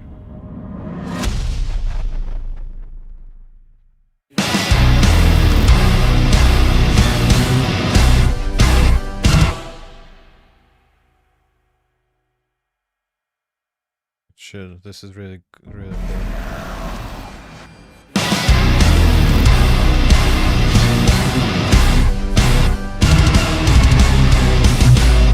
And then obviously on the this we need 1.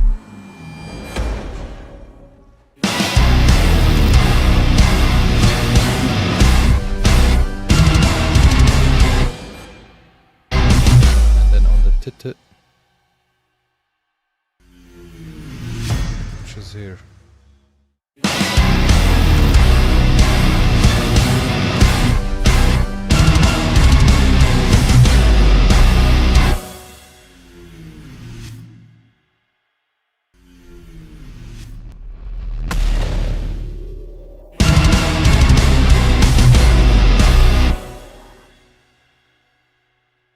One second, where is the actual? So this is right.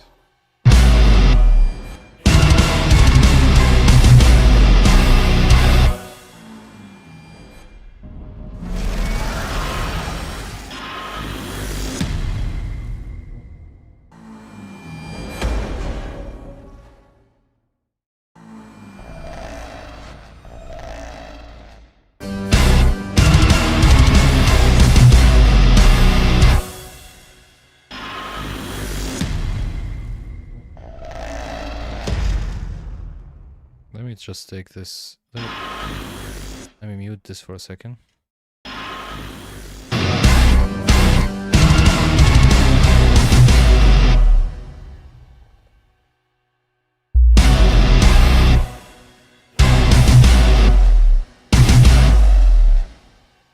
It's a scam. Someone said on Reddit they got the exact same message and problem. Yes, man. Contact PayPal right this second and tell them to refund you the money ASAP. And not just that, you need to report the email, the PayPal account you sent the money to. Like, you need to do this right now. 100% from everything you said sounds like a scam, to be honest with you.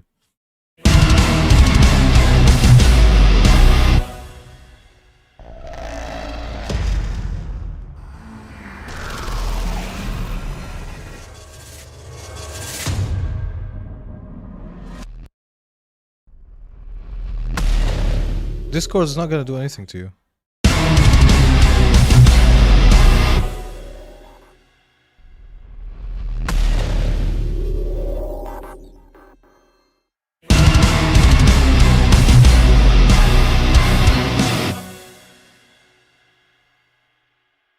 Why is this not audible? Let me go high.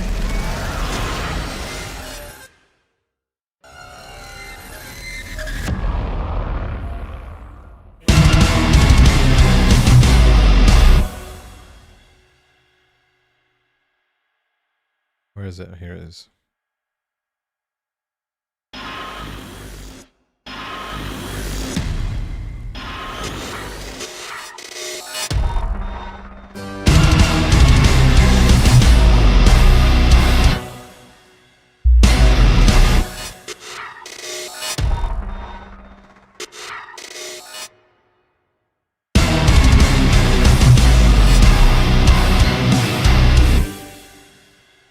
This is actually a really cool segment of impacts.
Hell, man, that sounds fucking sick. The only problem is that these two notes. I think I need to choose which one takes priority. Let me just mute both of them and just choose which note takes priority first.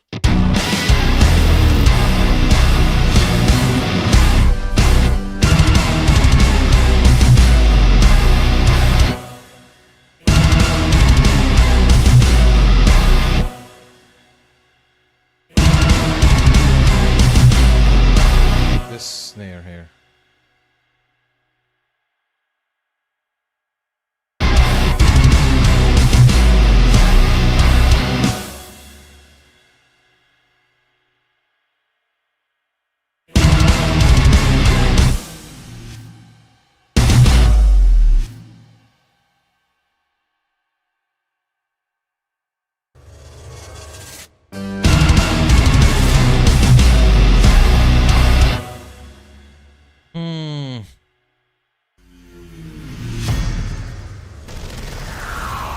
One second, let me mute again. This is definitely right now, but what about this? Can you hear it?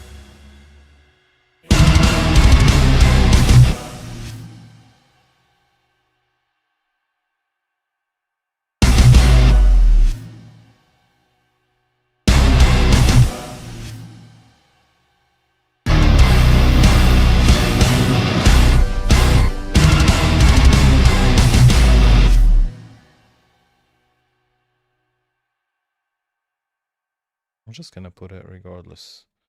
Here. Don't care.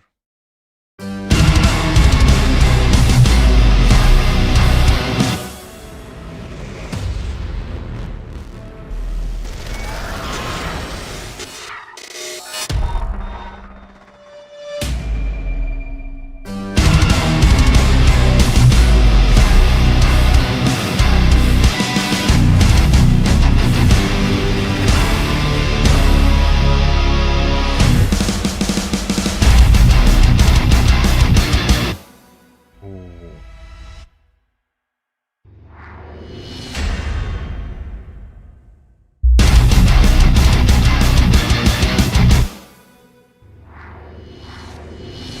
You know what? After I heard this, now I really want to add in this breakdown something that has nothing to do with this, but like this type of like metal snare, every other snare hit or something like that.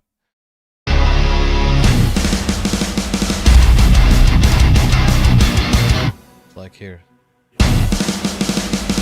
Dun, dun, dun, dun, something like that.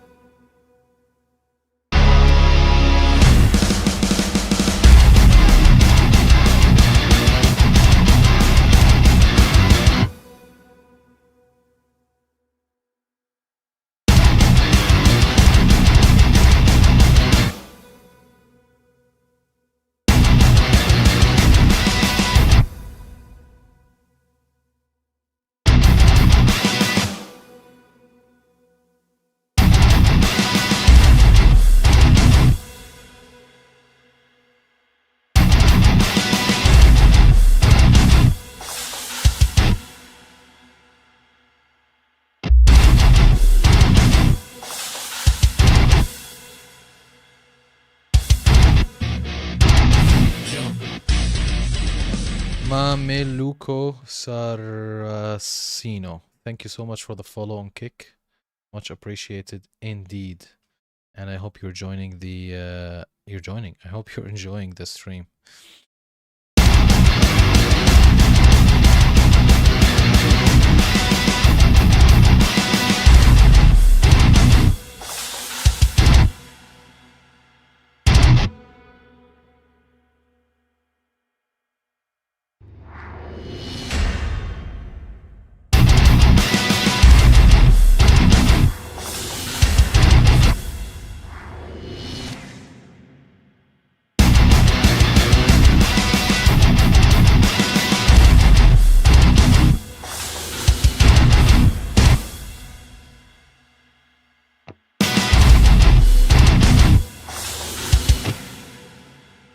I really feel like there should be a snare here.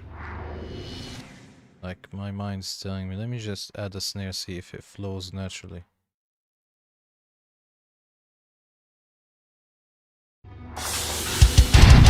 Like here.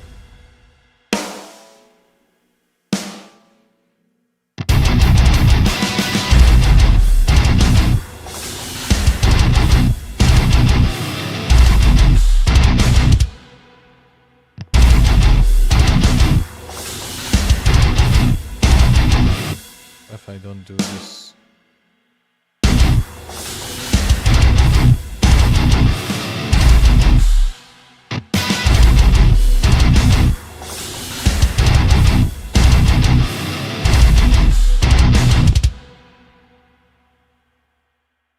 Let's remove it for now. But this will affect where the impact is, to be honest with you.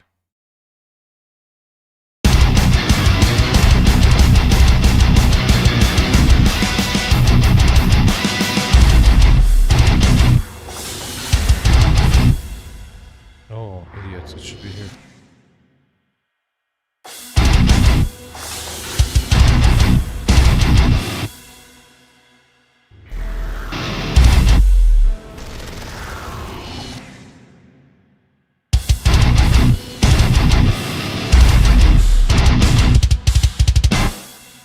By the way, just for people who just joined, we're gonna change the which sound is the impact is. So we're gonna play around with it. I'm just doing the placement now. I just want to place them all in the entire song. And then I'll go around and just, you know, flip between them. I mean, because they would be like, okay, this is the time is right. I just want to see which sound sounds good. Or maybe sometimes I'll put three on top of each other, two on top of each other. But I just want to get like all of the places right first, right?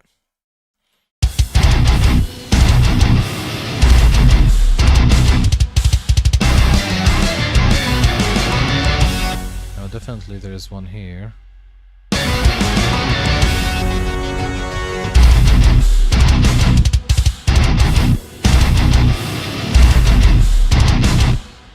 So there's a double one. This one plays with the snare.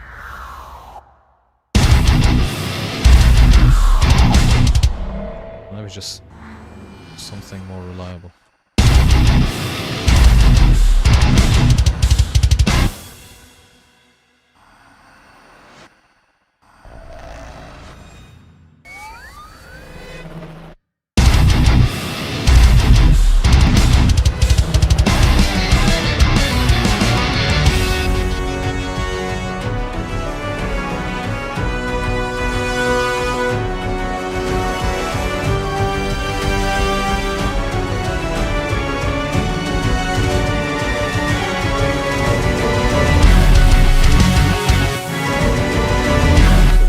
One here. And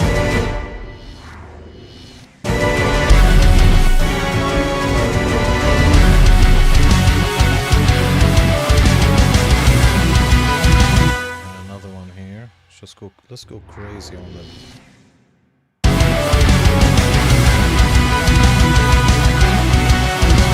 And another one here.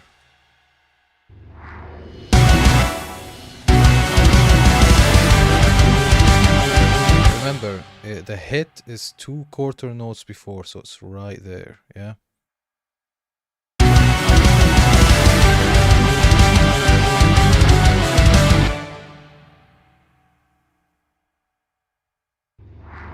For the middle ones, I might add ones that are a little bit more quiet.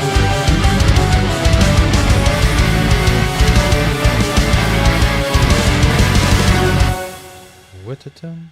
Witterton? I really like that. Titterton?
Yes. So I think all the placements are good. The one that I had fun with the most is this. Now we can obviously go inside and play, you know, with the actual sounds, like move these around up and down just to see which sounds fit better, because these are like the placements we need. This is the entire song here. And we can also stack. So one thing I normally do is I'll put like two together, and this way like I will create my own impact. So if anybody else is using gravity, my impacts will not sound the same because I'm stacking stuff on top of each other. Also, if you want to increase their presence, you can add distortion as well, which will add you know, more presence. But normally I do that in the mix. I like add distortion or phasers or things like that inside the actual mix when we bounce it to audio. So I leave it like this. But normally I tend to do some stacking and stuff like that. But now that we've got all the placements right, instead of like messing with this, you know, because again, I think we still have 45 minutes left of the stream. How long have we been streaming for? Yeah, just about right, 2 hours and 15. So we've got 45 minutes. So since the placements are right, I'm gonna leave them where they are right now, kind of a placeholder. And then I'm gonna move to the next thing that I want to add in terms of like bass drops and impacts and stuff. So I'm gonna move to kind of like more percussion stuff. I'm gonna start doing gongs. So there's a gong hit I definitely want with it from the transition from the fast breakdown to the orchestral chorus right here. Let me show you and you'll imagine it. So right over here there's gonna be a gong.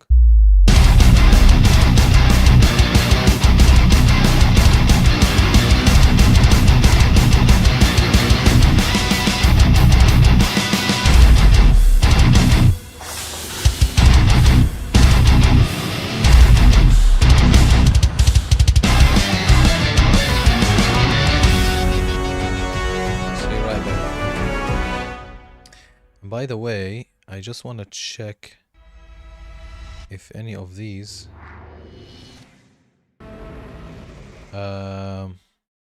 because when I was demonstrating it for you, I think I moved one of them to half note. So I just want to make sure that none of the ones I selected are moved. So we moved one of them here, and that's why I want to check. So these sounds good. A sharp is fine. G sharp is fine. C, D, E, F sharp. Yeah, none of them are moved. So apparently, probably I just moved it back after I've demonstrated it. So it should be fine. Anyway, so we'll go back to them. Now what I want to do is I want to go to percussion, and I'm gonna enable this. And I'm gonna call it gong, right? And actually gong and cymbals, right? And what I'm gonna do is we're gonna go open the library. We're gonna go to damage 2. Where are you? And then boom. And then here, there is a preset that I use that has gongs and cymbals and stuff like that. So I'll use that. So when it comes to like cymbal risers and stuff, I use normally orchestral stuff, and I actually like design ones from the drum kit I'm using. So I will use rolling sampler, and I will trigger like a far left, and a far right cymbal, and I'll record that, and I'll just reverse it, and I'll reverse it into something. Right, so normally this is how I do it. But first, let's just do this. So we're gonna choose cymbals and gong menu, gongs with effects. Let's do this one. And let's make sure the routing is right, and let's purge everything. So actually we didn't need to purge it. We should have purged it after we've selected everything. It's fine, no worries. Yeah, and now the routing. So this needs to be 4.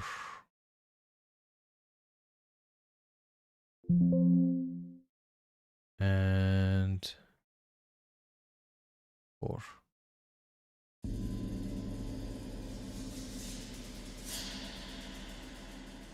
So it says here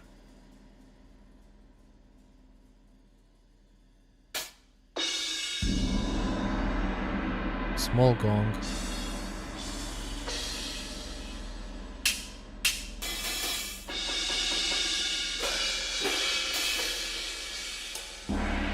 medium gong, large gong,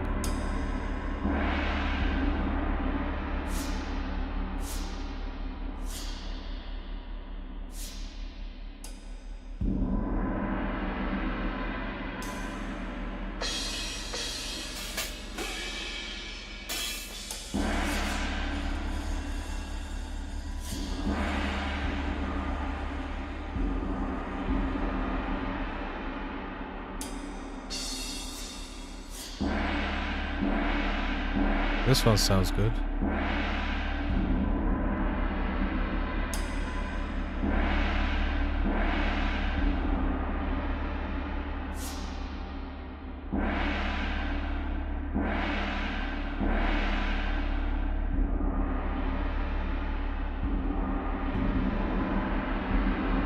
Alright, let's choose this one, E3.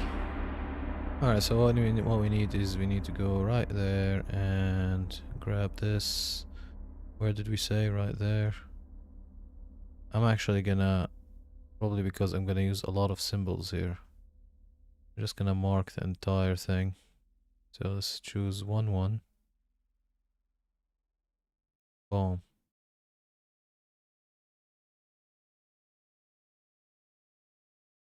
Okay. And then right here, we go here. It was E3, I think.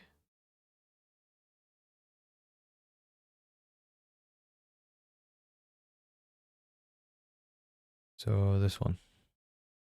Ah, I need to activate the output, I think. It is activated. What's the problem then? Let me see.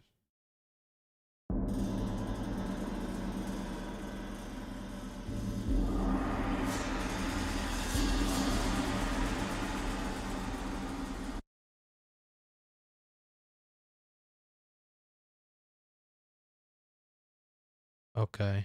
Let me try to click this one then and activate this one.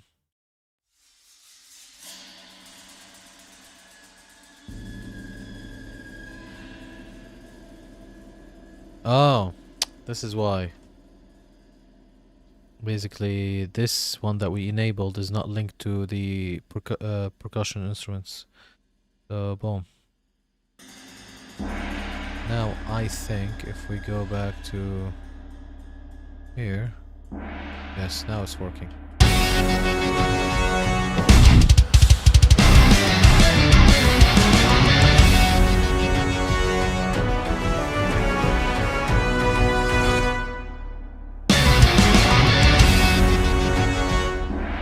So let's put maybe stack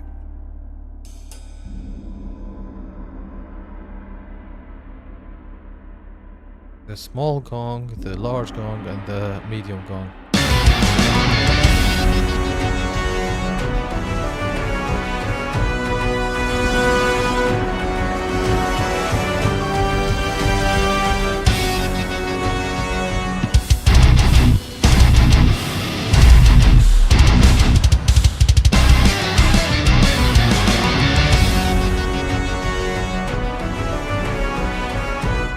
Now,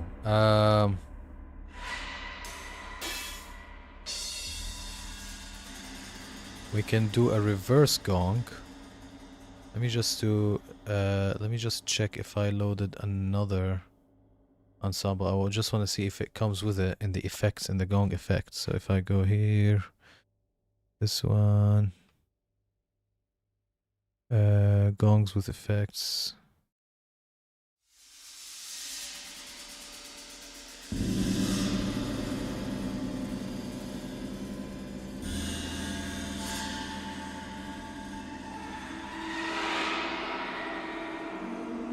No.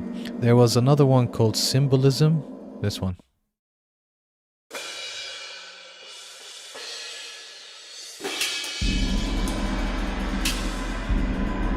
Wow, this one's good. Tarek will be proud of me. Spent like $600 on my pedal board. Digitech Whammy pitch shift, Crybaby Wah, silencer noise suppression, pedal train V2 wireless guitar system. Oh. Boom, boom, boom. That's actually really, really cool, man. Whoever that MIDI is, I want it. Which one do you want it? Do you mean the... Do you mean... First of all, before I see what you mean, this is actually a really cool investment, man. I to be honest with you, I don't have a lot of pedals. Like I only have this one, death metal pedal, and I've got the Zoom, and these like I've got them since I started guitar like 2011 or 2010, like really long time ago. And then for the longest time I had this 11 rack multi effect, but I'm not a lot of a pedal guy, but I will tell you what. See where this white thing is? I really want to like cover it with like weird pedals and stuff. Every time I go to a guitar center, which in the UK is called Guitar, that's the guitar center. Um, I really want them.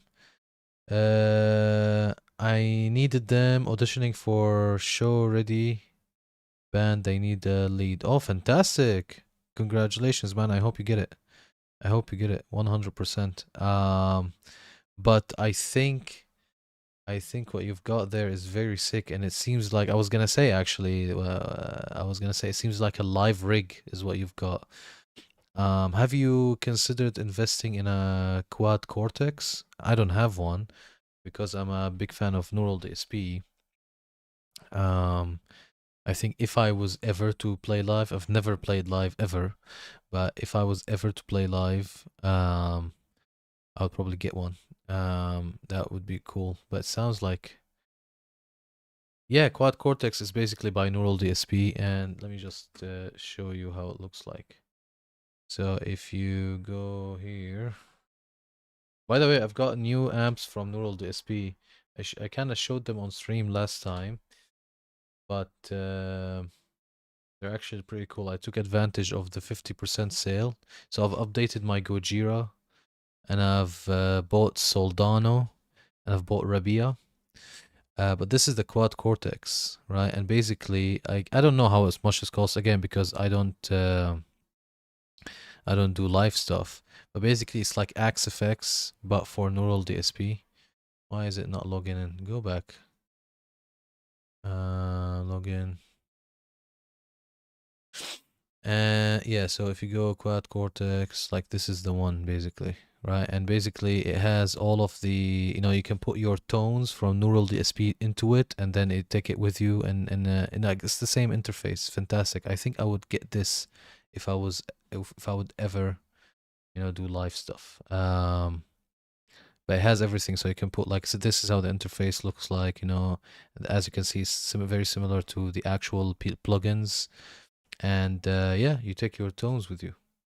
Yes, exactly, like the Helix, but I think they're more inspired by the Axe effects with all of the capturing stuff and taking the notes with you on taking the tones with you on the road, and you can switch between them. Again, I don't have one, I don't own one, and I don't think I would anytime soon, because I don't do live. I've never played live ever, but it's definitely something like worth looking for, or an Axe FX. But the rig that you've got is fantastic.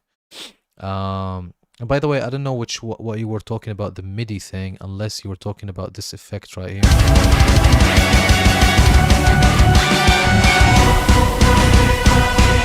When you said the MIDI thing, do you mean this? This is just Gojira. And by the way, when I updated it, the plugin, same brother, going down a whole new path. Let's do it. Also, damage 2. Damage 2 is fantastic. 100%. Wherever the symbol thing. Okay. Yeah, I use this for like the orchestral stuff. And it has like like everything, and you can even like write like the percussion, your orchestral percussion with it. Plus it has a lot of like other sound designing type of percussions, like electric stuff, and very very like weird stuff, the damaged version obviously here. So yeah, it has like everything I think you want. But Heaviosity do fantastic library, and I think they're in one of the most important developer in sound design libraries. I mean, they're fucking fantastic. But yeah, so Symbolism, I use it, and I use where is it? This Symbol and Gongs. Inside this folder, there's one called Symbol and Gongs. I use that as well, and yeah, they're pretty fantastic. So let me just unsolo this. But good luck, by the way, good luck with the audition. Let me know if you get it, and if you do, we'll love to see like a live show, of you performing. What style is the band? Is it like deathcore, metalcore, death metal-y?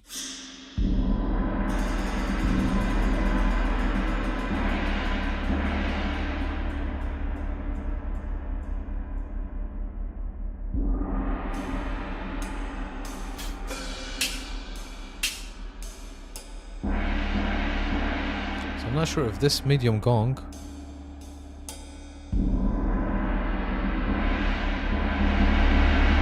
is better than this gong.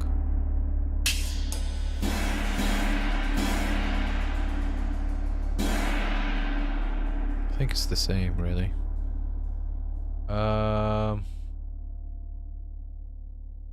Do thank you. They're like kill switch. Oh, fantastic! Just like kill switch was just really cool, which is right up my alley. That yeah, right up my alley as well. I love kill switch engage. That would be cool. Do they have any songs? Are they also inviting you to write, or are you just filling in for the live session? Easy death. An easy death. Yes, inviting to be full-time member. There you go. Didn't you say you already are in like 4 bands? I mean, how many bands do you have right now? Like four or 3 bands, I think you said. And I'm not sure if all of them are different style. Are they all the same style? But that's cool. Living the life. I would really like to play live sometime, but my problem is I feel like I don't know, like when I'm by myself playing, I make little mistakes, but whenever, I'm showing someone something or like listen to this, I don't know. I start making a lot of mistakes.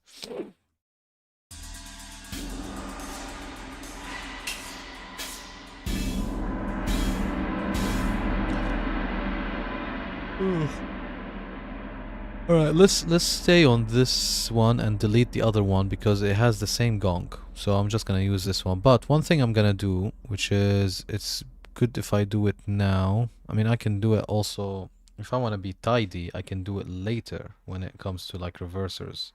It's really hard to find the right people to click with, Yeah, 100%. So, but I mean, you're saying it's really hard to find right people, but you have 4 bands, so I don't know. That's a little bit ironic. Yeah, but unless the same guys are in the same bands and it's type of like a crossover type of thing, like with what Buster does, there's like a lot of crossover. Oh, okay, I'm getting tired. Right, so what I wanted to do is I wanted to take this gong and I will show you the power of rolling sampler. Anybody watching right now, if you don't have rolling sampler, it's the best 20 quids, or in the US you would call them bucks, but in the UK we call them quids.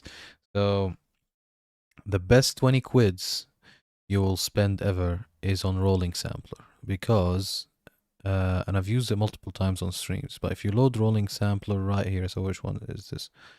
Let me just see where's the output for this.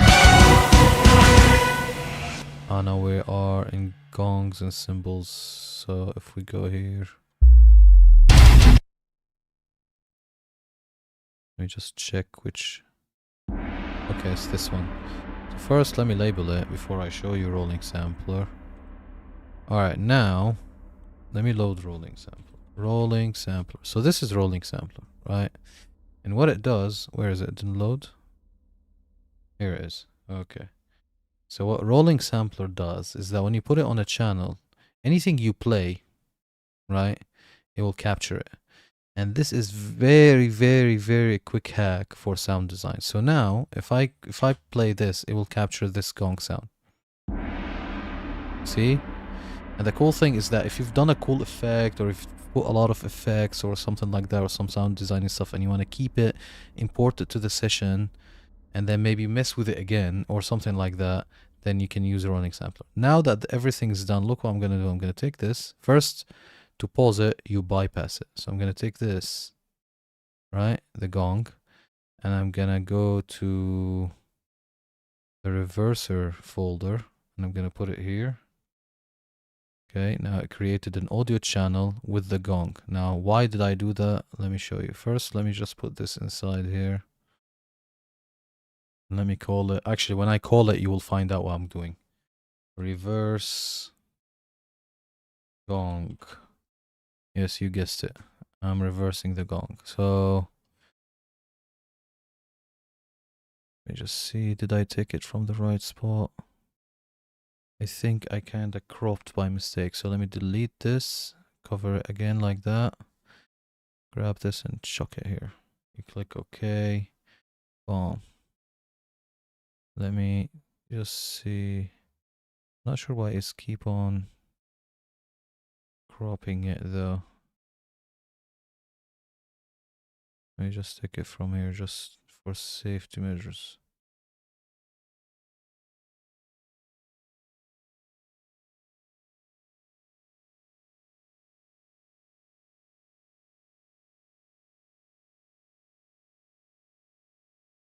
Let me just play by itself, see the sound. Oh no, it sounds good, okay. So what I'm gonna do now. I think I know what it does. I actually, you know what? I just found out a feature about rolling sampler that I didn't pay attention to before. When you cover something and you drag it, it literally pastes it in from the moment, you know, it hears a sound. So this is exactly that 1 second. But what I'm gonna do, I'm gonna click on this, go to audio processes, and then you click on reverse. And now it's reverse. And now if you line it up properly, you can get a cool kind of leading in reverse, and then obviously you will adjust the sound and the tail to taste. So let's hear the entire thing first. They can hear starting to show up, and while it does that, I'm gonna color this. Let's color it something gongy. Can you hear it starting?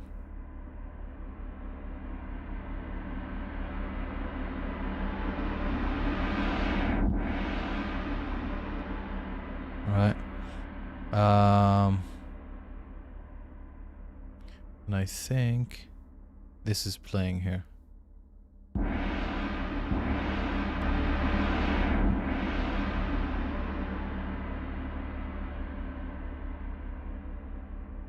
So if I do this, okay, then if I stop this, what will happen? Yes, exactly, that's what I want. So let me line it up.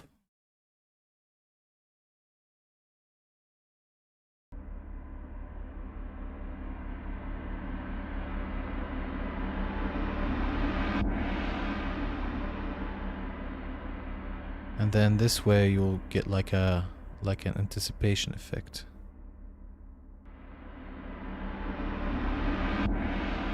Alright, so let's see how it sounds all together.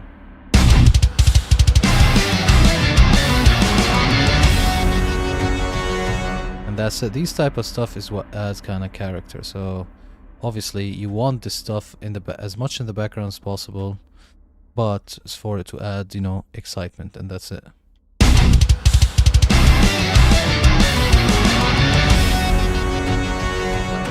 So now it leads into the gong, and that's exactly what we wanted to do. Cool.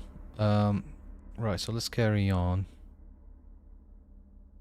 So also, I'm gonna use this guy. So let me show you also a very fantastic library that I love for like big explosions and shit like this, which is organic. So if you go to organic hits, so this library is called Love Your Stream, dude. Thank you, man. Thank you. Sometimes I feel like it's a little bit, you know, OTT. But yeah, we're trying our best. But yeah, cheers, man. I hope it's kind of like, you know, productive at least. Let me just see if there's an impact one. Bass and browse, bender, signature signals, alarms, resonance. Um,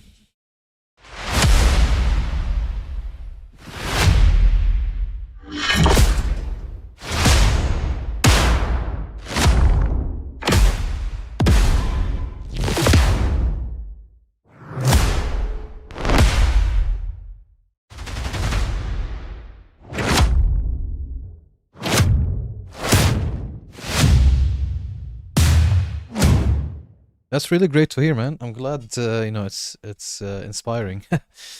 Obviously, like I'm not a professional or anything, but I try to kind of document what I do, just so that we can learn. Everybody can learn from each other, and we get better. And I kind of like to look back. It gives me an opportunity to kind of look back at how I've done things, and kind of improve.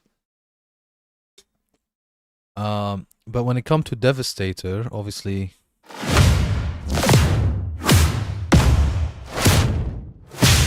it's fantastic for impacts. So I'm gonna leave it there, leave it here, and come back to it. And I'm gonna put here Devastator.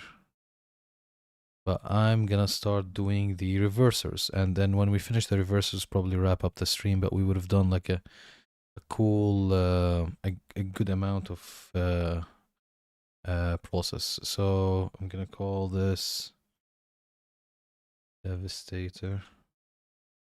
Devastator. Impacts. And then let me just route it properly. So I'm gonna purge it. By the way, remember this, if you don't know this, guys, every time you load a sample on Contact, purge it so that it saves memory, right? So can you imagine I have 4 samples that are really heavy, but I'm consuming 62 megabytes, right? Because purging will unload everything and will only load the stuff that you've programmed, and then everything else is not loaded. And this is why you can see a yellow light. Red light means it's completely purged, and this red light will turn yellow once I start, playing with it. And if it's white, which is the far right one here, it means that the entire library is loaded, right? And we're gonna load the library now, the Rise and Hit one. So you'll see how it normally comes in. But yeah, so with that being said, let's go to Rise and Hit, which is a classic orchestral, hybrid orchestra, hybrid percussive, pure synth. Let's put orchestral and final descent maybe.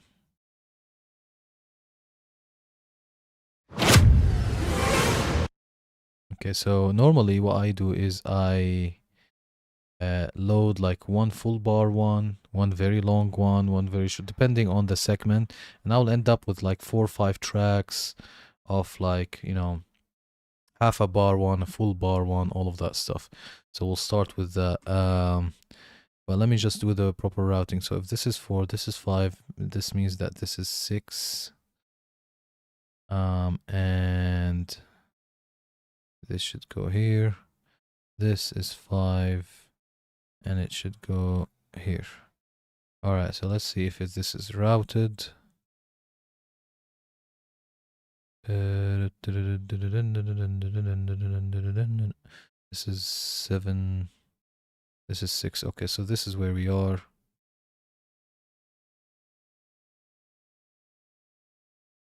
Oh shit, I've done a mistake actually. This and this shouldn't be here. I'm on the percussion instrument contact one. No, we need the drops ones. So let me load this. This is the one we need to see. For example, this is white, and look what will happen. This is white, so everything is loaded, and we have about half a gigabyte of RAM being used just here. But if you click purge, we got 0 and it's on red. But when I play the track, it will start loading in only the ones that you're using, and you'll end up with like 10 megabyte instead of half a giga, right? And this is how you can like add a lot of instruments and a lot of things without fucking with your CPU. So with that being said, let's like reload the stuff that we loaded there. So first Devastator. I'm not gonna lie, with the Devastator thing, I've got these stems from my old song A Starry Night, and I've used Devastator there. And these are the hits that I've got from Devastator that I've used. Like this is from the track. Like this is actually on the release track. And because in Devastator you cannot control the time, like gravity you can, but Devastator you can't. I might just, you know, cut these, the ones that I've chosen with A Starry Night, and just you reuse them. The audio is ready, so I might do that actually instead of loading a library. So yeah, we can do that for sure. Now, but what we need is Rise and Hit. So let's go and load Rise and Hit, and we need probably a lot of them. So I'm gonna go orchestral again, and let's see the Final Descent one. And I'm gonna call this Rise and Hit. But normally, and I start labeling like how many beats. So 32 beats, 16 beats, depending on what we customize here, right? And when you customize like the beats here, is the number of beats for the riser, not the impact. Obviously, you don't need to customize the number of beats for the impacts, right? I mean, I think there is a way you can do it, but who would do that? I just care about the riser. How many beats is the riser? So yeah, first let me see how it sounds after routing. So this goes here and this goes here. This is at 2. Drops and reversers, rise and hit. Let me see, what did I do here? Oh no, this is rise and hit. While this is gravity impacts. Okay, so let's solve these two.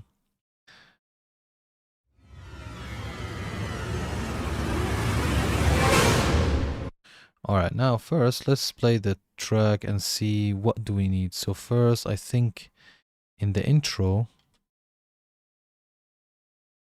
we need a very, very short one.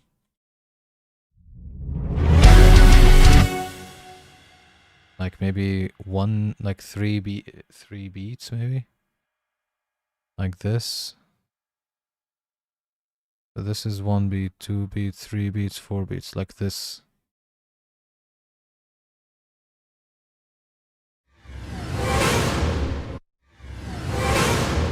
Right?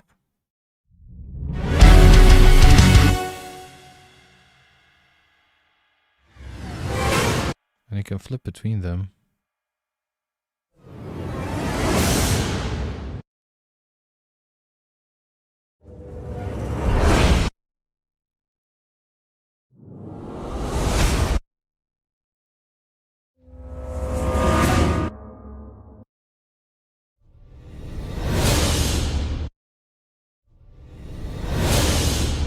I think this one's actually very cool, so I'm gonna put it. So 3 beats. And there's 2 ways you can use Rise and Hit. We can use rolling sampler again, so we don't have to have billion tracks. Or we can use, we can load billion tracks. But I think for now, we'll load billion tracks, and then when we settle on the sounds, we make them audio and we put them on top of each other, and then we'll have 1 track for risers. We can do that as well. So yeah, let's start programming. So I'm gonna call this Rise and Hit 3 beats. Okay. And we might use this actually multiple times, each time before the chorus. Maybe this can be used. So let's open the editor. And let's go. By the way, it doesn't matter what key you play Rise and Hit, because I think half of this is the entire thing, and there's a half where you can only get the impact. Like yeah. Like from the 3rd octave up, you get the impact only. Anything below, get the whole thing, so it doesn't matter the key, and it's not tonal as well. Right, so let's do this here, and it's like something like that. Let's see how that plays.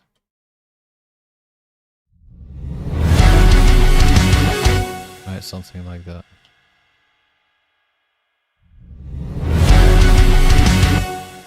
Okay, so the bass drop is actually too loud. Let's put that down a little bit. So I'm gonna go -3.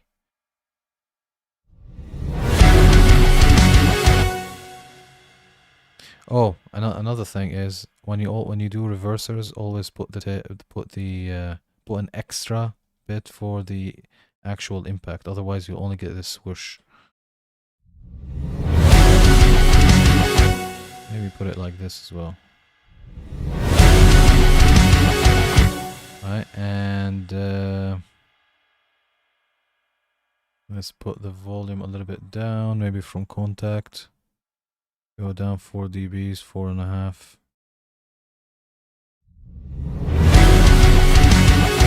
Yeah, this is cool.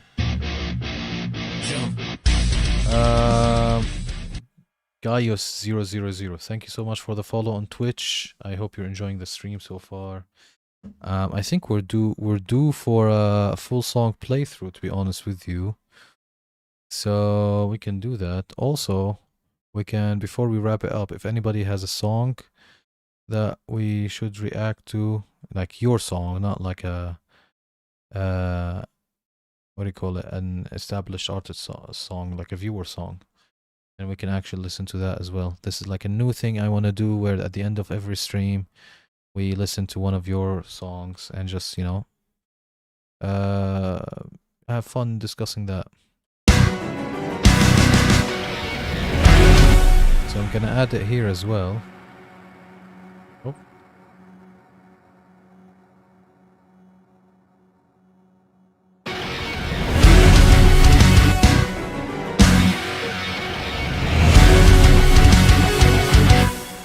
See, now the song is starting to feel really alive with these impacts and whooshes.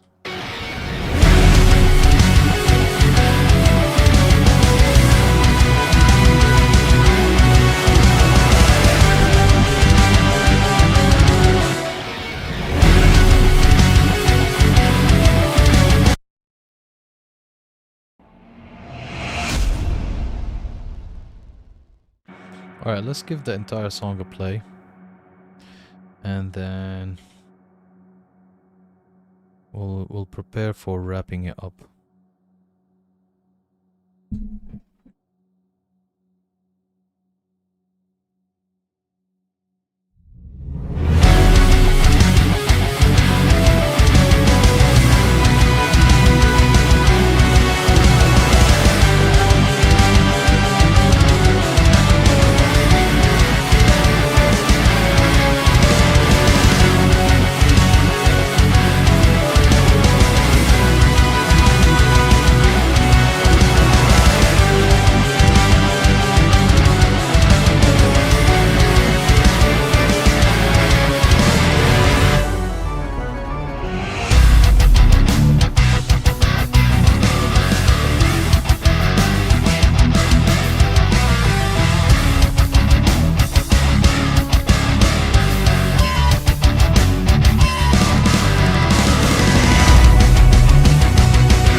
What do you guys think? Obviously, the some of the impacts, as I said, we just placed them, and we're gonna, uh, change just play around with them. Maybe do some stacking, move them. As you can see, I've put most of them A sharp just to place their positioning, and then I'll, play around with their